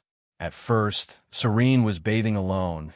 Then she pulled him into the large wooden bucket, and now there were two people bathing. As a result, more than half of the buckets of water he picked up splashed on the ground. After fooling around, Charlotte sat under the oil lamp and looked at the translation of an ancient book sent by a tribal girl. The person Serene found was really efficient. In just one day, all the text in the ancient book was translated. The translation was about 10,000 words, completely handwritten. Presumably, the hands of the girl who translated must be very tired. Charlotte put the ancient book on the table and compared it with the translation. The content recorded in the ancient book was similar to what Serene had described to him. Most of the ancient book recorded historical events of the Xiongnu people, important people, large-scale sacrifices and ceremonies, and so on. These contents could also be found in other history books, but they were not as detailed and true as in this ancient book. Finally, Charlotte shifted his gaze to the hand-drawn map, found the translation, and looked at it. The content of the translation: Princess Yongmei came from the Silk Road with 3,000 armored soldiers, 500 war horses, a forest of swords, countless kinds of seeds. The tribal people lined the road to welcome her and knelt down to pay their respects. Princess Yongmei walked on foot with a copper plate in her hand, selected a site with needles, built a city with armored soldiers, and named it White Horse Tomorrow. Seeing this, Charlotte was stunned. Although he could not see whether the compass in Princess Yongmei's hand was the one he repaired, he was sure that Princess Yongmei absolutely did not come to this wild land to build a city for no reason. Is the Ming Dynasty Princess Yongmei also looking for what I am looking for? Charlotte couldn't help but think. Continuing to read, it was described how Princess Yongmei developed the economy and military to defend against foreign enemies. The Xiongnu people believed that this princess from a Ming dynasty would definitely help them restore their country and rebuild the Xiongnu dynasty. Xiaolei didn't find any Xiongnu prince until he finished reading, let alone a poignant love story. What Sirami said was right. The story of the princess and the prince was really unreliable. Charlotte thought to himself, a few hundred years ago, Princess Yongmei brought 3,000 Ming dynasty soldiers here. It was not for love, nor was it for a political marriage. At that time, the Xiongnu was already finished. Would Emperor Yongle marry his daughter to a worthless Xiongnu prince? It was obviously impossible. However, if it wasn't for love or political marriage, and it was purely for treasure hunting, she could have just dug it up and left. Why would she build a city here? There were many things that Charlotte could not understand. He was even worried that Princess Yongmei had already taken the initiative and dug out the things that he wanted to dig. Xia, how long are you going to watch? Under the quilt, Shalami stretched out a leg and gently hooked it. Charlotte's train of thought was interrupted. He closed the ancient book and shifted his gaze to the jade-like leg that was peeking out from under the blanket. It was snow-white and tender, sparkling and translucent, full of temptation. What's so interesting about that ancient book? I'll show you something better. Shalami tempted the man from the east. Charlotte got up and walked over. He could not find the answer to his conjectures, and now was the time to do something rather than think about something. The next day, Charlotte went to the ruins of White Horse Tomorrow City again. This time, Shalami did not follow him. She wanted to follow Charlotte to dig for treasures, but she was the chief, and the affairs of the tribe still needed her to deal with. Xiaolei was also happy about this. Even if Shirami didn't follow him, his efficiency would be much higher. After entering the ancient city ruins, Charlotte rode straight to the ruins of the palace. Without the help of the compass, he soon arrived at the edge of the pit. After observing the surroundings for a while, and confirming that there was no abnormality, he took the tools and jumped into the pit, shoveling up the soil. This digging took him the whole day. The 1.5 meter pit became 3 meters. It was very difficult to throw up the soil, but he still did not dig anything. Charlotte threw the shovel aside and was somewhat discouraged. Damn, how could it be buried so deep? If it was buried more than 10 or 20 meters deep, how could I dig? It's impossible for Boss Sure to send an excavator, right? At a depth of 3 meters, he could barely shovel the soil from the ground. But if he continued to dig, even if he had infinite strength, he would not be able to shovel the soil from the ground. The more he thought about it, the more depressed he became. Charlotte's gaze also moved to the compass placed on the wall of the pit. The height of the compass from the bottom of the pit was about 1 meter. When digging the last meter, he only occasionally looked at the compass and did not take it down. This time, when he held the compass in his hand, the compass needle suddenly turned around and then returned to its original position. Charlotte was surprised. He also placed the compass at the bottom of the pit. This time, the compass needle trembled more frequently and pointed to the southeast. Previously, it had always pointed to the east. Charlotte looked at the southeast wall and then looked at the compass on the ground. He suddenly understood, and his face revealed a smile. I've reached the end. It's time to dig horizontally. Although he still did not know how far he needed to dig horizontally, the difficulty of digging horizontally was definitely much lower than digging vertically. Charlotte picked up a shovel and dug a few more times. Suddenly, the satellite phone rang. It was Sherborne who called. He went straight to the point and said, "Tomorrow at 2 in the morning, the plane will drop the supplies you need." "Okay, I'm waiting for it," Charlotte said. "What's the progress?" "I dug a big pit, and I'm talking to you in the pit. But I haven't dug anything yet. Give me a little more time." Charlotte said, "Well, we're in Pakistan. We'll find a way to buy time for you. After you go back, tell the White Hun tribe to prepare to receive the supplies." "That's it. End a call." With that, Sherborne hung up the phone. Charlotte put away the satellite phone and said in his heart, "Innings 101 is now active in Pakistan. Presumably, Boss Sher and Long Bing have a way to attract the CIA's attention.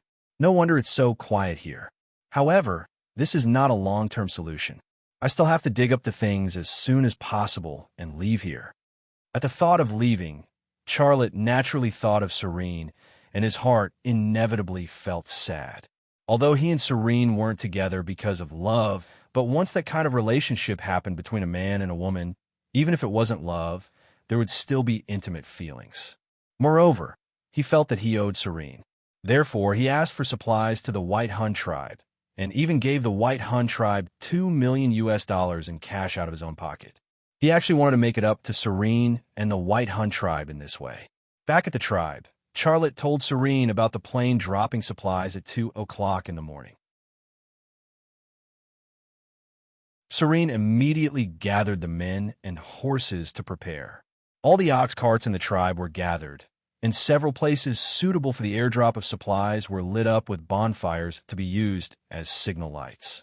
The women and men in the tribe also gathered, waiting to receive the supplies. As night fell, there were heads everywhere around the bonfires. There were sounds of laughter and talking everywhere, and the scene was very lively. "So, what did you dig up today?" Next to the largest bonfire, Serene curled up in Charlotte's arms and asked in a sweet voice. "I didn't find anything," Xiaolei said. A lot of eyes were cast around, looking at him and Serene, but he was already used to it.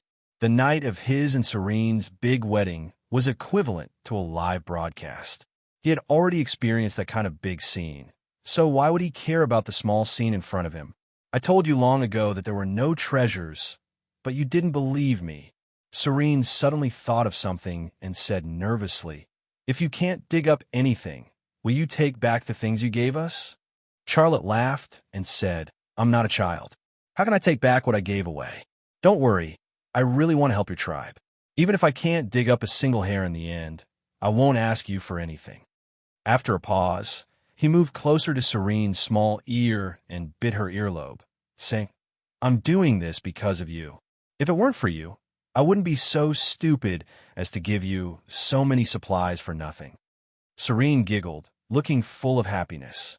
She also mischievously moved closer to Charlotte's ear and said with hot breath, "If you want to dig, I can give you all of mine." Charlotte, this was Serene. If she wasn't like this, she wouldn't be Serene. At around 1:50 in the morning, the roar of an aircraft engine came from the sky. Then, a huge Yun-20 military transport plane appeared in the sky and slowly flew over several bonfires. At that moment, a dozen wooden boxes fell from the sky, then opened their parachutes and slowly fell to the ground. After the airdrop of supplies, the Yun-20 military transport plane turned around and flew in the direction of Pakistan, not stopping for a minute longer.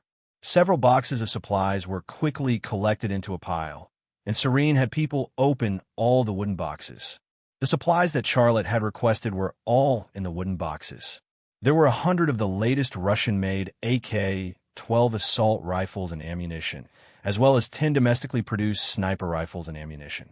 There was a small generator set for the construction of a hydropower station. There were some household appliances such as rice cookers, electric blankets, and so on. There were some engineering equipment, such as impact drills and blasting devices with batteries and voltage transformer equipment, as well as some professional grave digging tools such as Luoyang shovels. Finally, there were several bundles of $2 million in cash. The women and men of the tribe cheered. Some people took the new AK-12 assault rifles and tried them out. The sound of gunfire was deafening. Some people danced around the bonfire, and some people used their heads to hit the large pile of US dollars. Serene didn't seem interested in these things. She walked to Charlotte's side, hugged his waist, and gave him a hot kiss.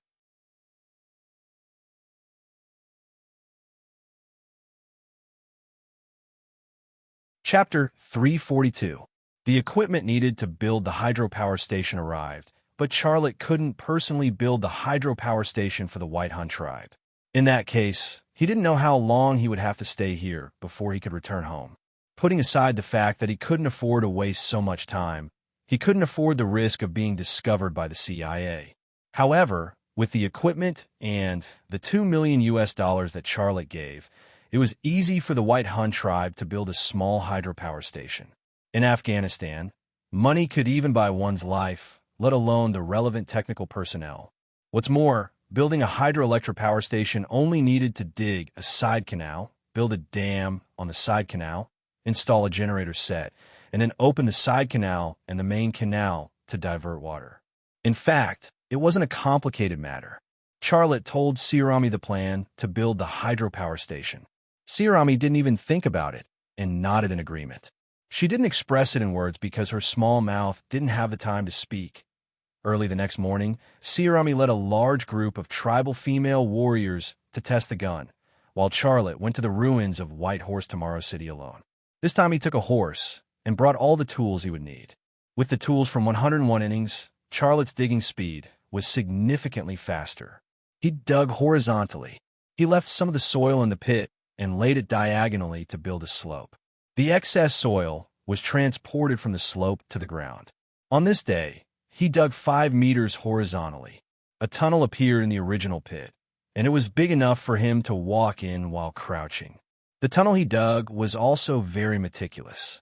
It was wide at the bottom and narrow at the top, forming a triangular shape. Digging like this, the walls on both sides of the tunnel could act as a support to prevent collapse. In the tunnel, Charlotte put down the shovel and used the flashlight on his helmet to poke into the wall with the Luoyang shovel. The Luoyang shovel certainly couldn't compare to an ordinary shovel for digging, but it was a very good tool to explore the soil. Otherwise, the Luoyang shovel wouldn't have become an indispensable tool for grave robbers. Pulling out the almost circular Luoyang shovel, Charlotte's gaze fell on the soil that the shovel had brought out. His heart instantly became excited. The tail of the soil that the Luoyang shovel brought out was black, but the head was grayish-white. The density of the soil was also lower than the black soil at the tail. The grayish-white soil was artificial and not natural. This meant that he was close to his target. Charlotte suppressed the excitement in his heart and put down the Luoyang shovel. He stared at the dirt wall in front of him, and his left eye twitched slightly, awakening his X-ray vision. In the past 3 days of digging, Charlotte had been using his X-ray vision to look for targets underground. However, in order to see through underground targets, his vision needed to penetrate layers of soil and rocks in the soil, which consumed a lot of energy. Moreover, his X-ray vision could only reach a depth of 2 meters, which was far from enough. Therefore, the method he adopted was to use his X-ray vision every time he dug to a certain depth. If there was no result, he would continue to dig. This time, the result came out very quickly. Just in front, about 2 meters away, there was a stone slab lying in the soil.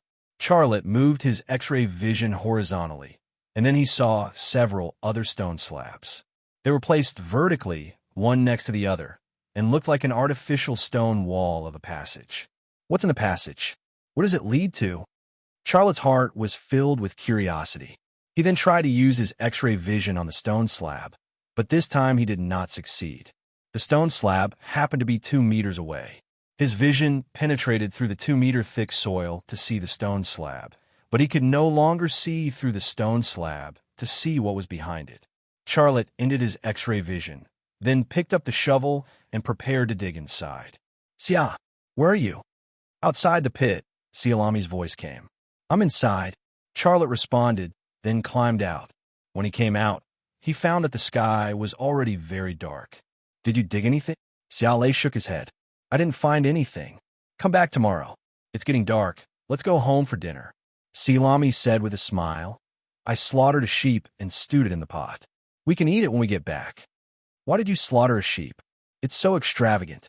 You've worked so hard these past few days, so I wanted to nourish your body. You know, I don't want you to tire yourself out." Sialami had an evil smile on her face. Charlotte knew what she was hinting at. Such a hint also made his legs a little weak and his waist a little sore.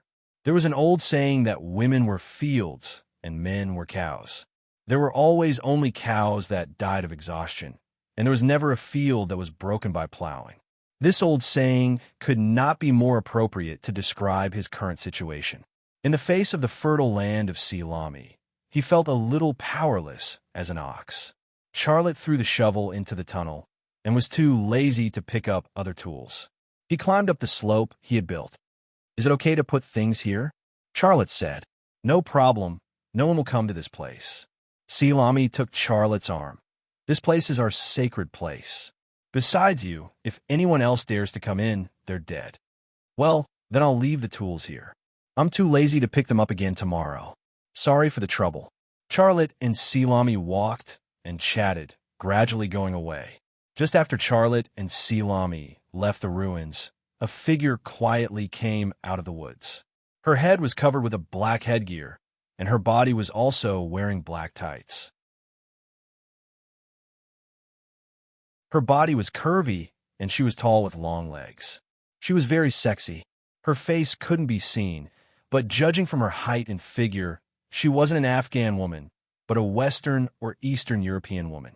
The woman carefully approached the pit, looked back in the direction Charlotte and Sialami left, and then slipped into the pit dug by Charlotte to rummage through things.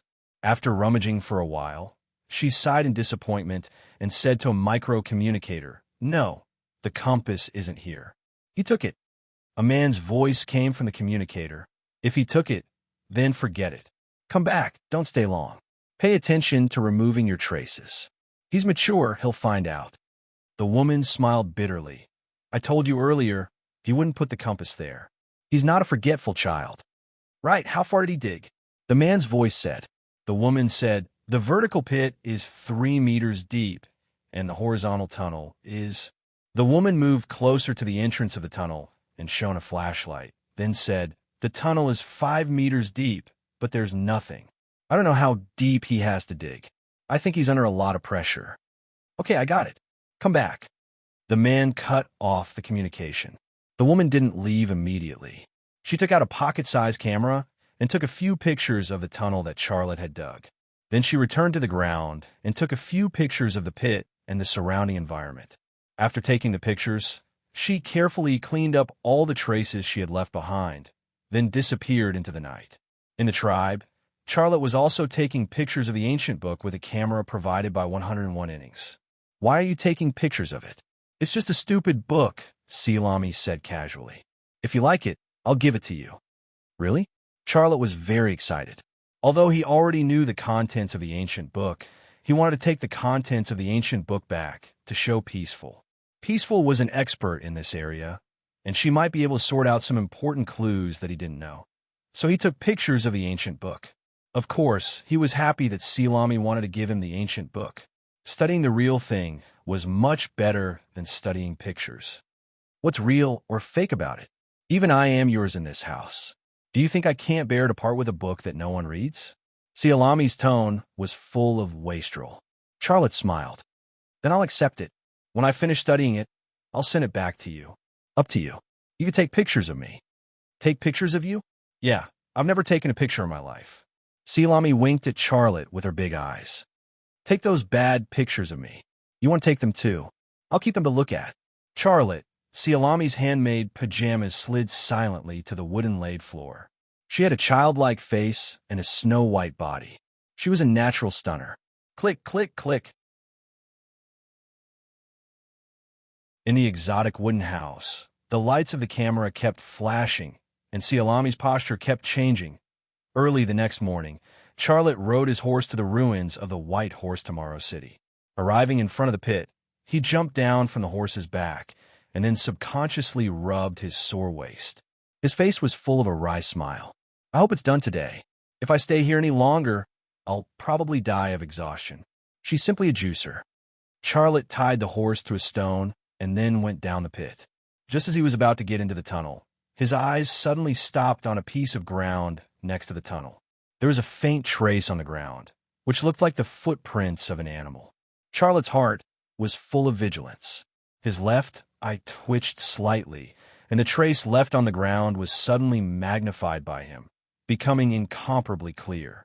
In the microscopic mode, his left eye not only had a panoramic view of the trace, but even the gaps between the grains of sand clearly entered his field of vision. He quickly ended the microscopic mode of his left eye, and his mood became heavy. This is most likely a person's footprint, and it was deliberately erased, but not completely erased. Silami didn't go down to the pit yesterday, so who was it? Could it be someone else in the tribe? If it was someone from the tribe, then there would definitely be footprints on the slope. Why not? After thinking about it for a long time, he couldn't make a final judgment, so Charlotte temporarily put it aside. He got into the tunnel and waved the shovel to dig the soil. Although he no longer thought about the footprints, the incomplete and blurred footprints still aroused his vigilance. Every time he moved the soil to the top of the pit, he would use his telescopic ability to survey the surrounding area in all directions. However, he found nothing. 2 hours later, the last 2 meters of the tunnel were dug through, and a stone slab appeared at the end of the tunnel. What was behind the stone slab? Charlotte moved closer to the stone slab, and the vision of his left eye quietly penetrated it.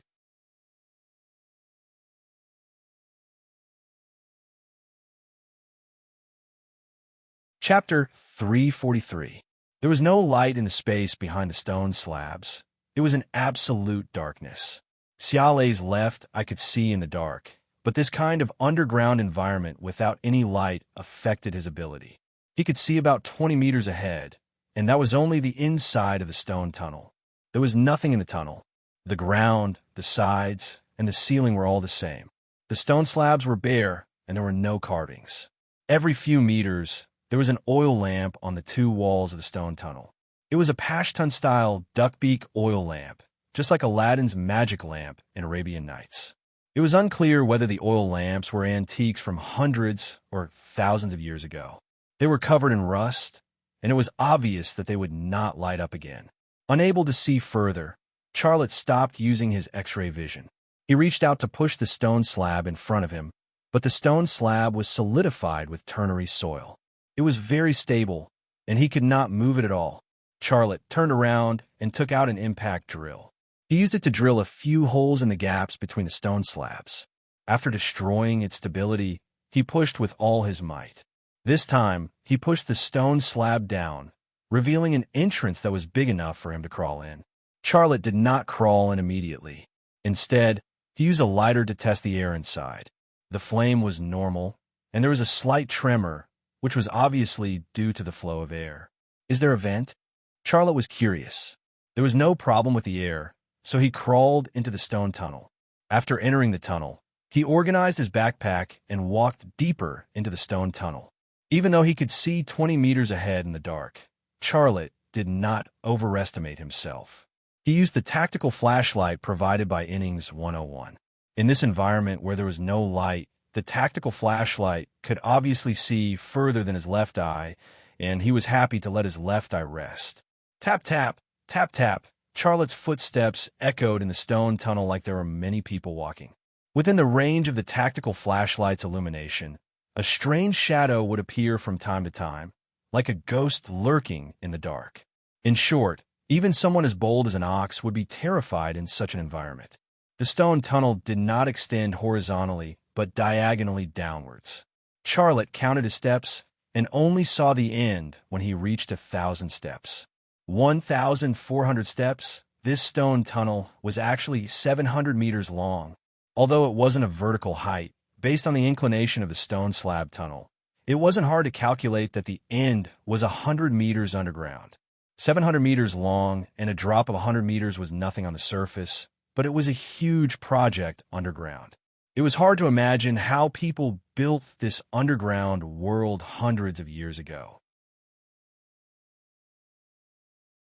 At the end of the tunnel was a thick stone door. It was 2 meters tall and 1.5 meters wide.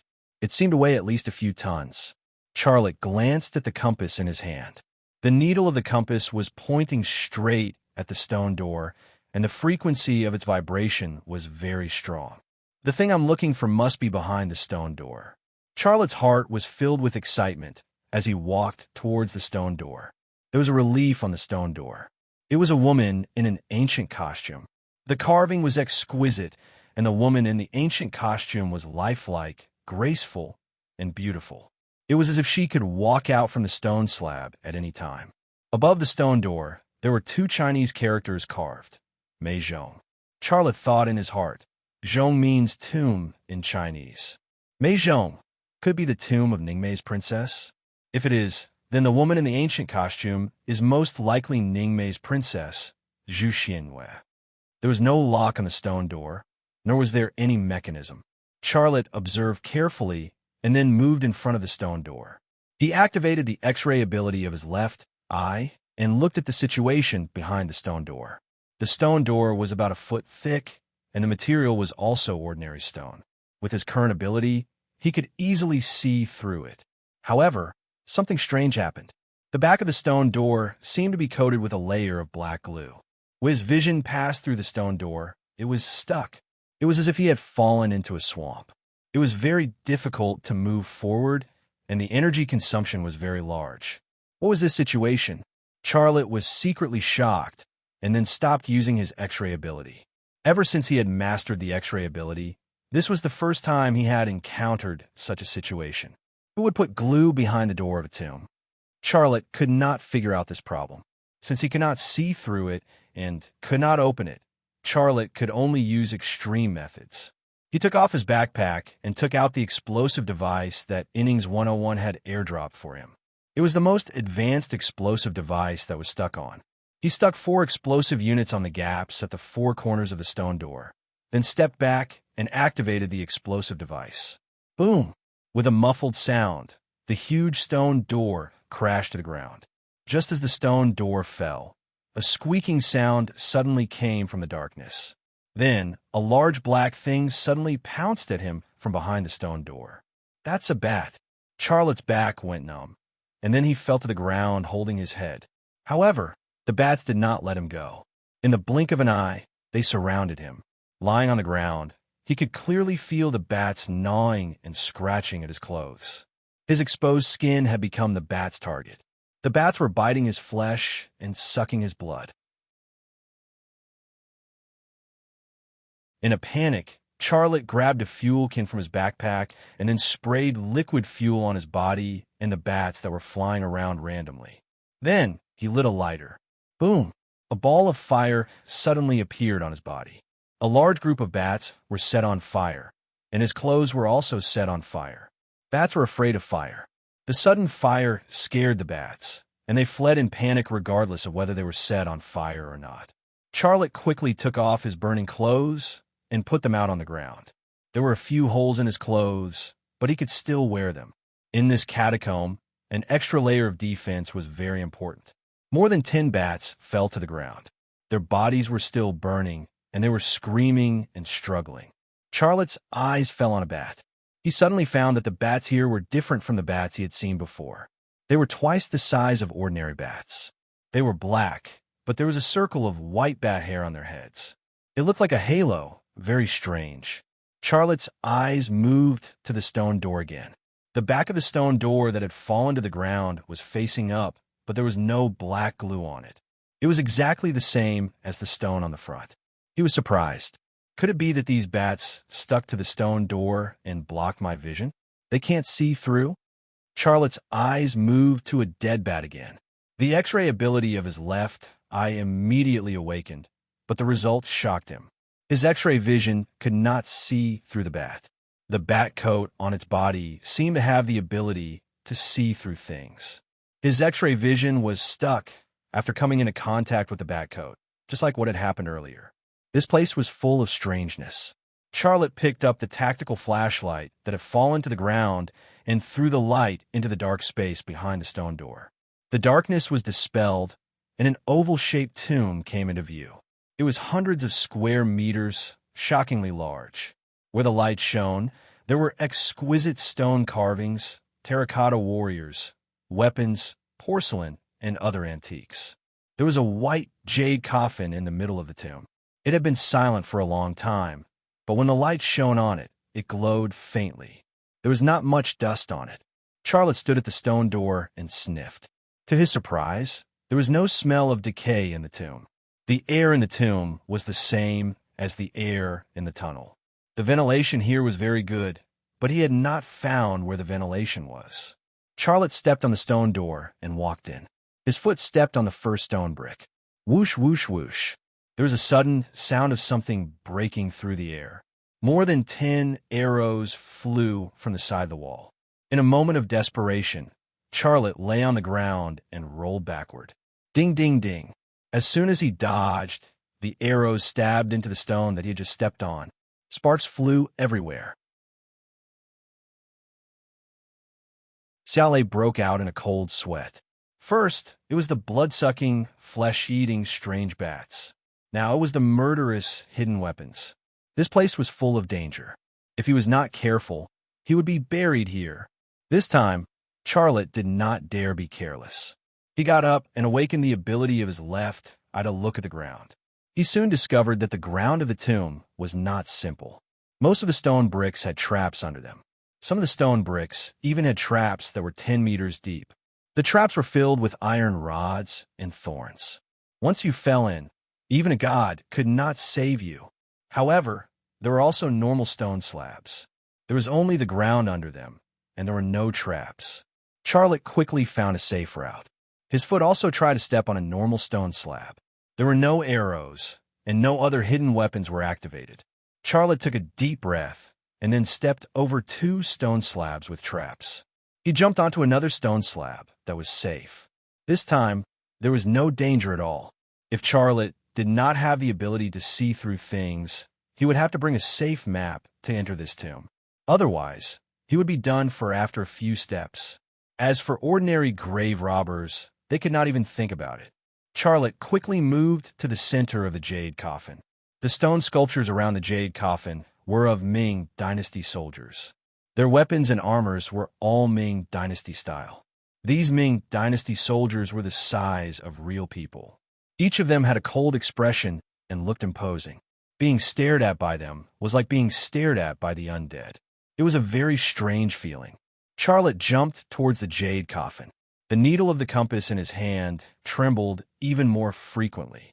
Faintly, the compass emitted a buzzing sound similar to that of bee flying. It was very soft, but in this absolutely quiet environment, it could be heard clearly. Could it be that the thing he was looking for was in the jade coffin? Charlotte jumped over the last 2 stone slabs with traps and came to the side of the jade coffin. At the head of the jade coffin was a white marble table. On the stone table, there was a jade tablet. The tablet was carved with the words, Great Ming Dynasty Princess Yongmei's Memorial Tablet. It was indeed the tomb of Princess Yongmei. Charlotte approached the jade coffin. His left eye's ability was awakened. His vision penetrated the jade coffin.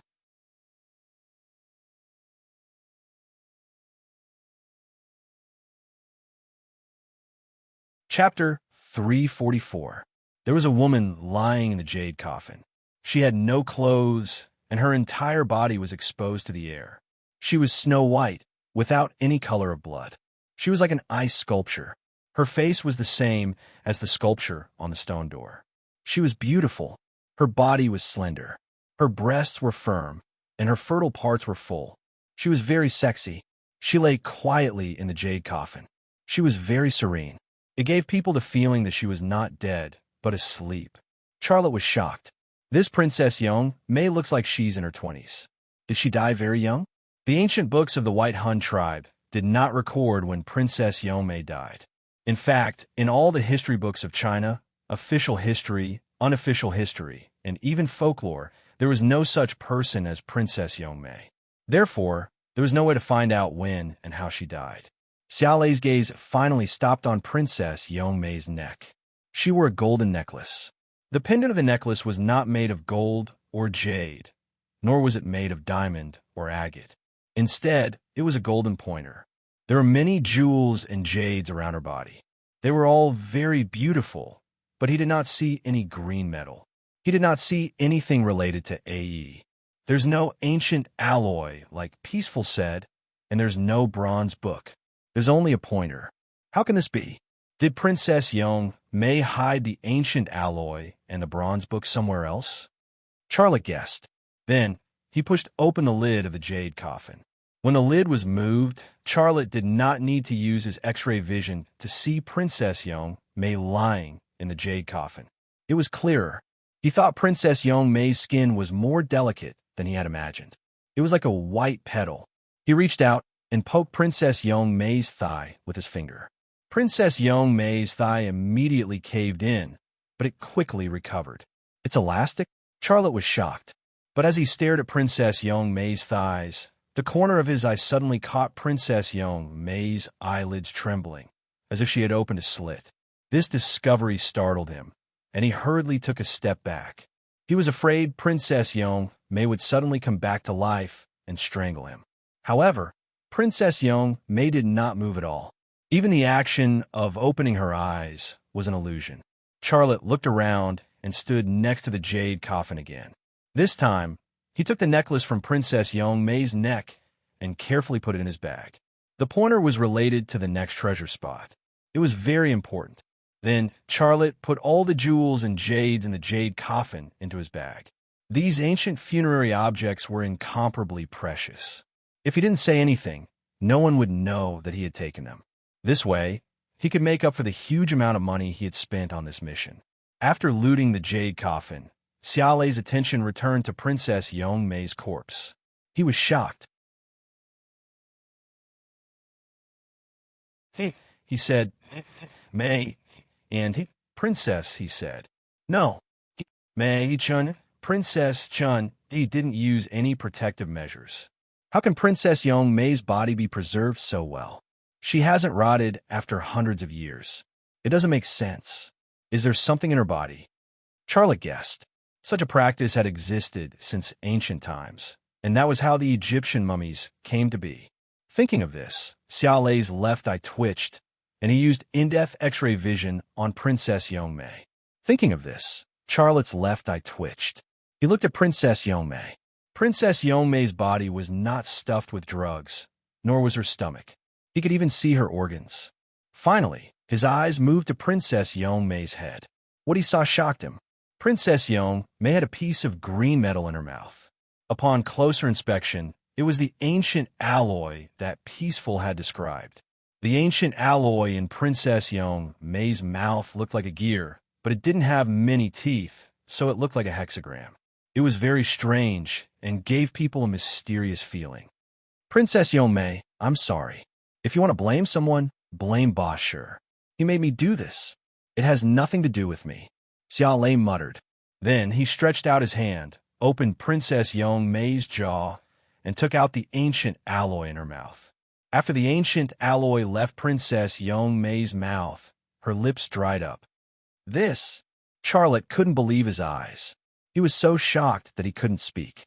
Not only her lips, but Princess Yong Mei's skin lost its crystal luster. It turned gray and black. What was even stranger was that her body was like ice exposed under the blazing sun, and it was melting at a speed visible to the naked eye. Yes, melting. Her lips were the first to disappear.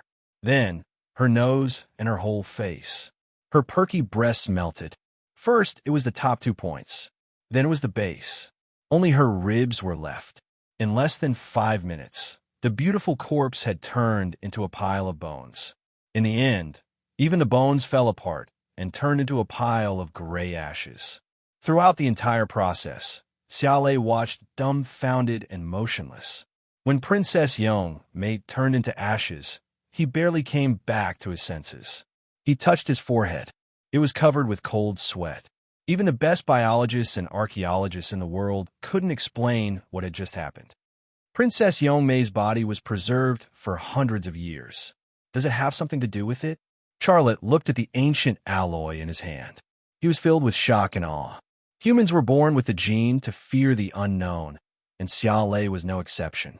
In his heart, the ancient alloy, which was the first time he had come into contact with it, was simply a godlike existence. Of course, there were no gods in this world. He didn't know what this ancient and mysterious metal was. Xiaolei's eyes focused on the ancient metal as he quietly observed it. Then, he used his X-ray vision on it.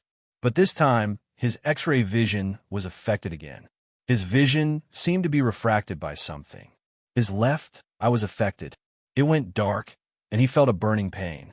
Fortunately, it was only a slight burning sensation, and his vision quickly returned to normal. What is this thing? Charlotte was shocked. He didn't dare try to see through it. He held it in his hand and looked at it.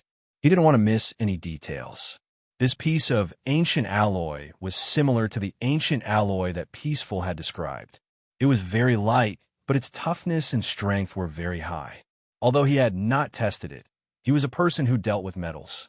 He only needed to touch and look at the strength and toughness of a metal to get a general idea of what it was. This ancient alloy was beyond his knowledge, and it was stronger than any metal he had ever seen. It was no wonder Peaceful said it was best used to build airplanes. After looking at it for a while, Charlotte gave up. He put the ancient alloy in his backpack and planned to take it back to study. After putting away the ancient alloy, Charlotte left the central area where the jade coffin was. He moved from the safety of the stone slab to a stone wall. There were a few wooden boxes there. The wooden boxes had been treated with antisepsis, soaked in oil, and sealed with a layer of wax. There was no lock on the box, so he opened it easily. The box was full of gold coins. Although the purity couldn't be compared to modern gold, it was still yellow. It was exciting to look at. Charlotte used his X-ray vision to look at the other boxes. Another box contained the same gold coins. The rest of the boxes contained some clothes, but they were rotten. The clothes were obviously Princess Yong Mei's burial goods. After hundreds of years, they couldn't be preserved. Charlotte smiled. The 2 boxes of gold coins can be given to Shalami. The porcelain in the tomb can be given to the white Xiongnu tribe. I will take the jewelry in the coffin and the ancient alloy. We won't lose anything. This was the best outcome for the white Xiongnu tribe. Not only had Xiaolei completed the mission, but he had also received some benefits. He had given the 2 chests of gold coins and some porcelain antiques to the white Xiongnu tribe. This could be considered an explanation for digging up treasures in their holy land. He couldn't just take all the benefits, right? If that was the case, Shalami wouldn't be able to explain her tribe. Charlotte closed the box and left the tomb through a safe route. When he returned to the tomb, he turned around and bowed deeply to the jade coffin. If he hadn't come and taken the ancient alloy, Princess Yong Mei's body wouldn't have weathered so quickly. This matter made him feel guilty. Squeak, squeak, squeak.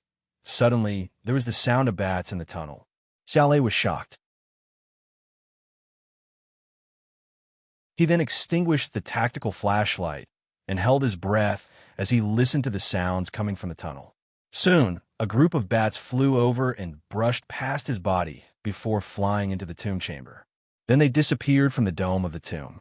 Charlotte looked back and found that there was an empty stone brick in the dome of the tomb, which was the vent of the tomb. Bats could fly out of the vent. He was not very surprised at this, for he had felt the movement of air as soon as he came in. But he was sure that there was more than one underground vent here. He just wasn't interested in looking for it. Charlotte withdrew his gaze and walked up the stone tunnel. After walking less than 20 meters, he suddenly stopped. Above him, about 20 meters away, a woman wearing a hood and tight black leather coat was pointing a gun at him. Her eyes were covered with thermal imaging night vision equipment, which was as useful as his left eye in such an environment. "Give me the backpack and you can go," the woman said in English. Her voice was cold and full of threat. The mantis stalks the cicada, unaware of the oriole behind. At this moment, Charlotte's mood was terrible to the extreme. Those bats just now wouldn't be startled for no reason. He should have been prepared in advance. But he didn't do so because he didn't hear any other sounds. In this absolutely quiet environment, even the lightest footsteps couldn't avoid being transmitted far away, but he didn't hear any footsteps. Charlotte's eyes moved to the woman's feet. He found that she didn't wear shoes, only a pair of socks, and there was some cotton stuff between the socks and the soles of her feet. This was a smart move. This woman was experienced and had come prepared. "Didn't you hear? Give me the backpack." The woman shouted at Charlotte.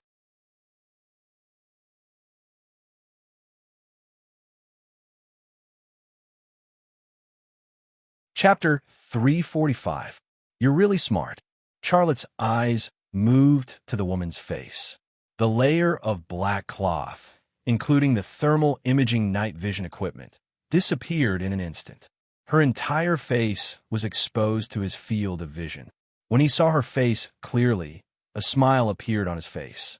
"Do you think I can't recognize you just because you're covering your face?" The woman's body suddenly froze slightly, but it was only for a moment. She quickly calmed down because she believed that in this dark environment, Charlotte could not recognize her with her face covered. She thought he was just testing her. "I don't have much patience. I'll give you one more chance. Give me the backpack, or I'll shoot you." The woman pointed the gun at Charlotte. Charlotte's face did not show the slightest fear, not even a hint of nervousness. He said lightly, "Do I have to say your name?" "Yelena." The woman froze on the spot. She was the Russian freelance agent, Yelena, but she could not believe that she was recognized in this environment.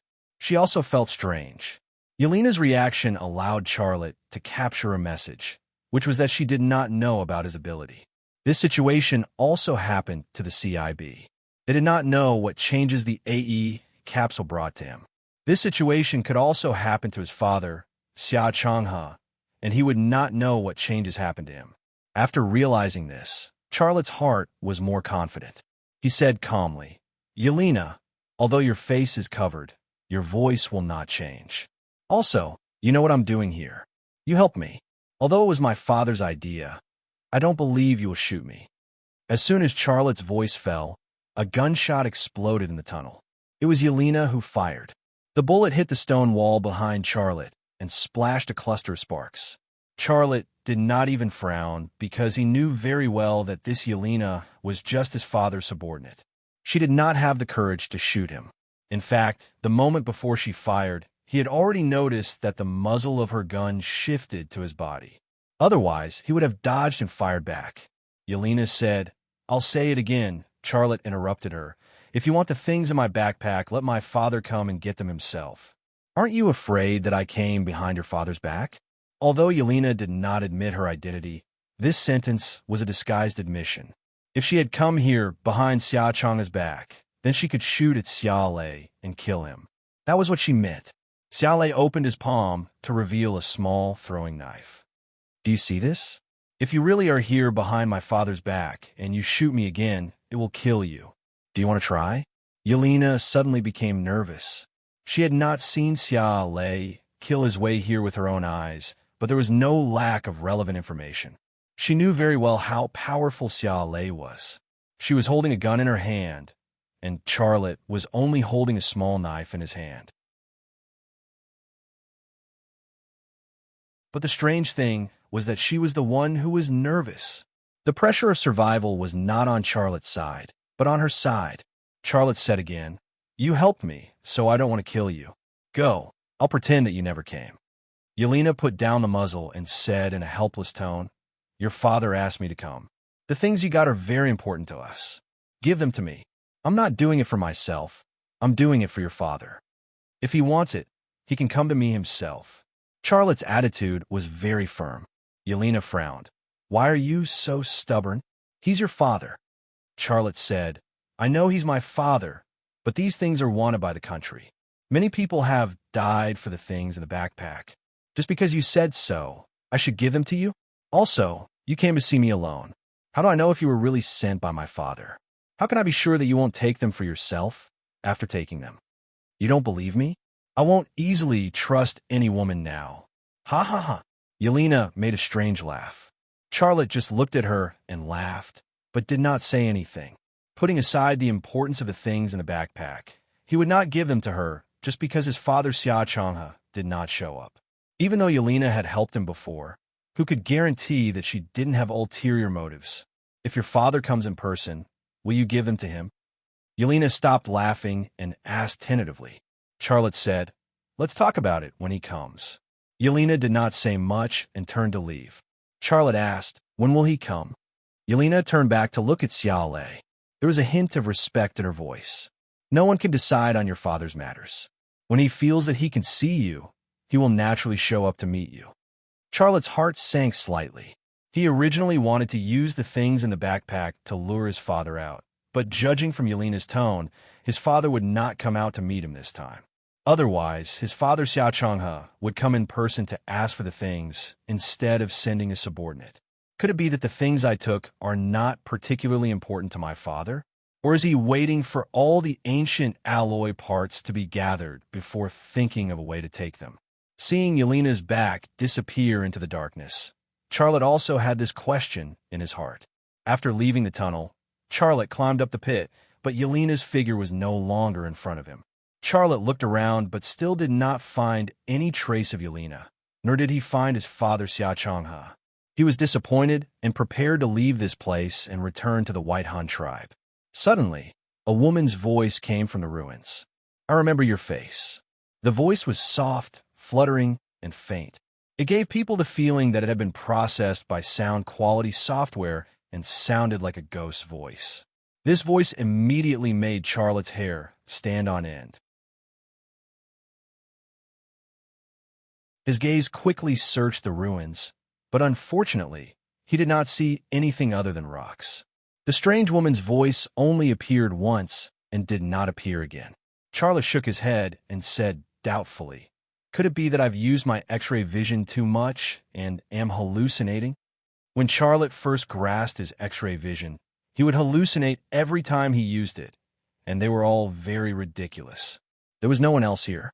If he only heard a strange voice, then it was most likely a hallucination. However, Charlotte had not shown any side effects after using his ability for such a long time. What had happened now? Who is it? After hesitating for a while, Charlotte still shouted, "Come out." Perhaps the other party was hiding in the rocks, and he could not use his X-ray vision on every pile of rocks. He wanted to use this method to lure the other party out. No one responded. There was not even a trace of wind in the ruins, let alone a woman's voice. Charlotte shook his head with a wry smile. "Looks like I'm really hallucinating." A rumbling sound of hooves was heard. Soon, the female warriors of the White Hun tribe, led by Slamey, rushed over on their warhorses. The warhorses galloped, and their youthful faces and ample bosoms swayed in front of them. Up and down, left and right, there was no pattern. They were messy, but they gave people a kind of shocking temptation. Charlotte could not take his eyes off her body. A smile appeared on his lips. Who else in this world could ride a horse as good as Slamey? Slamey shouted as she galloped over. When she was close to Charlotte, she suddenly jumped from the horse's back and opened her arms. She flew towards Charlotte like an especially fat swallow. Slamey weighed about 100 kilograms, and the horse's speed was about 60 miles an hour. Under the effect of inertia and weight, she was actually a human cannonball. Faced with such a barbaric cannonball, Charlotte could not dodge. If he did, Slamey's chest would definitely hit the ground. As the youthful H-cup flew through the air, Charlotte muttered something and braced himself to reach out to catch her. In the blink of an eye, Slamey's body collided with his. He hugged Slamey's waist, but Slamey's chest slammed into his face. At that moment, he felt as if a balloon filled with jelly had smashed into his face. Although it had not hurt, he could not breathe. Then, he was thrown to the ground by Slamey. Once again, Slamey's chest slammed into his entire face. Although he had already made a save, Slamey's chest still landed on the ground. Only this time, it was his face that was hit. The chief is so fierce. I feel that Xia won't live for long. A female warrior from the tribe muttered. When Charlotte heard this, he did not know whether to laugh or cry. Let's go back. I came specially to pick you up. Today, when I was practicing at the shooting range, I caught a rabbit. I'll stew it for you when we get back. It'll nourish your body.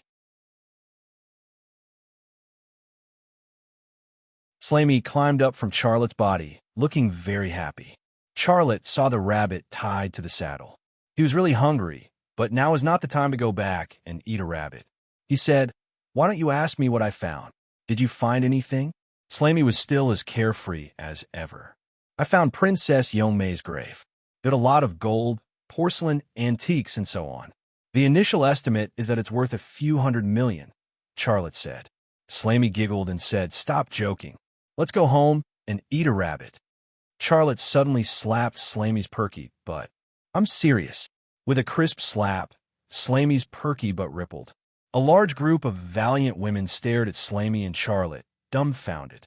This was the first time they had seen a man dare to hit Slamey's butt. But what made the valiant women in the tribe drop their jaws was that Slamey actually only rubbed the place where she was hit with a red face. She was as gentle as a rabbit. Ew. Charlotte quickly diverted his attention.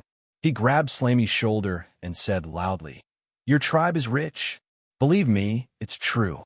The gold is in the tomb. I'll take you to get it now." Slamey was stunned for a moment. "Are you serious?"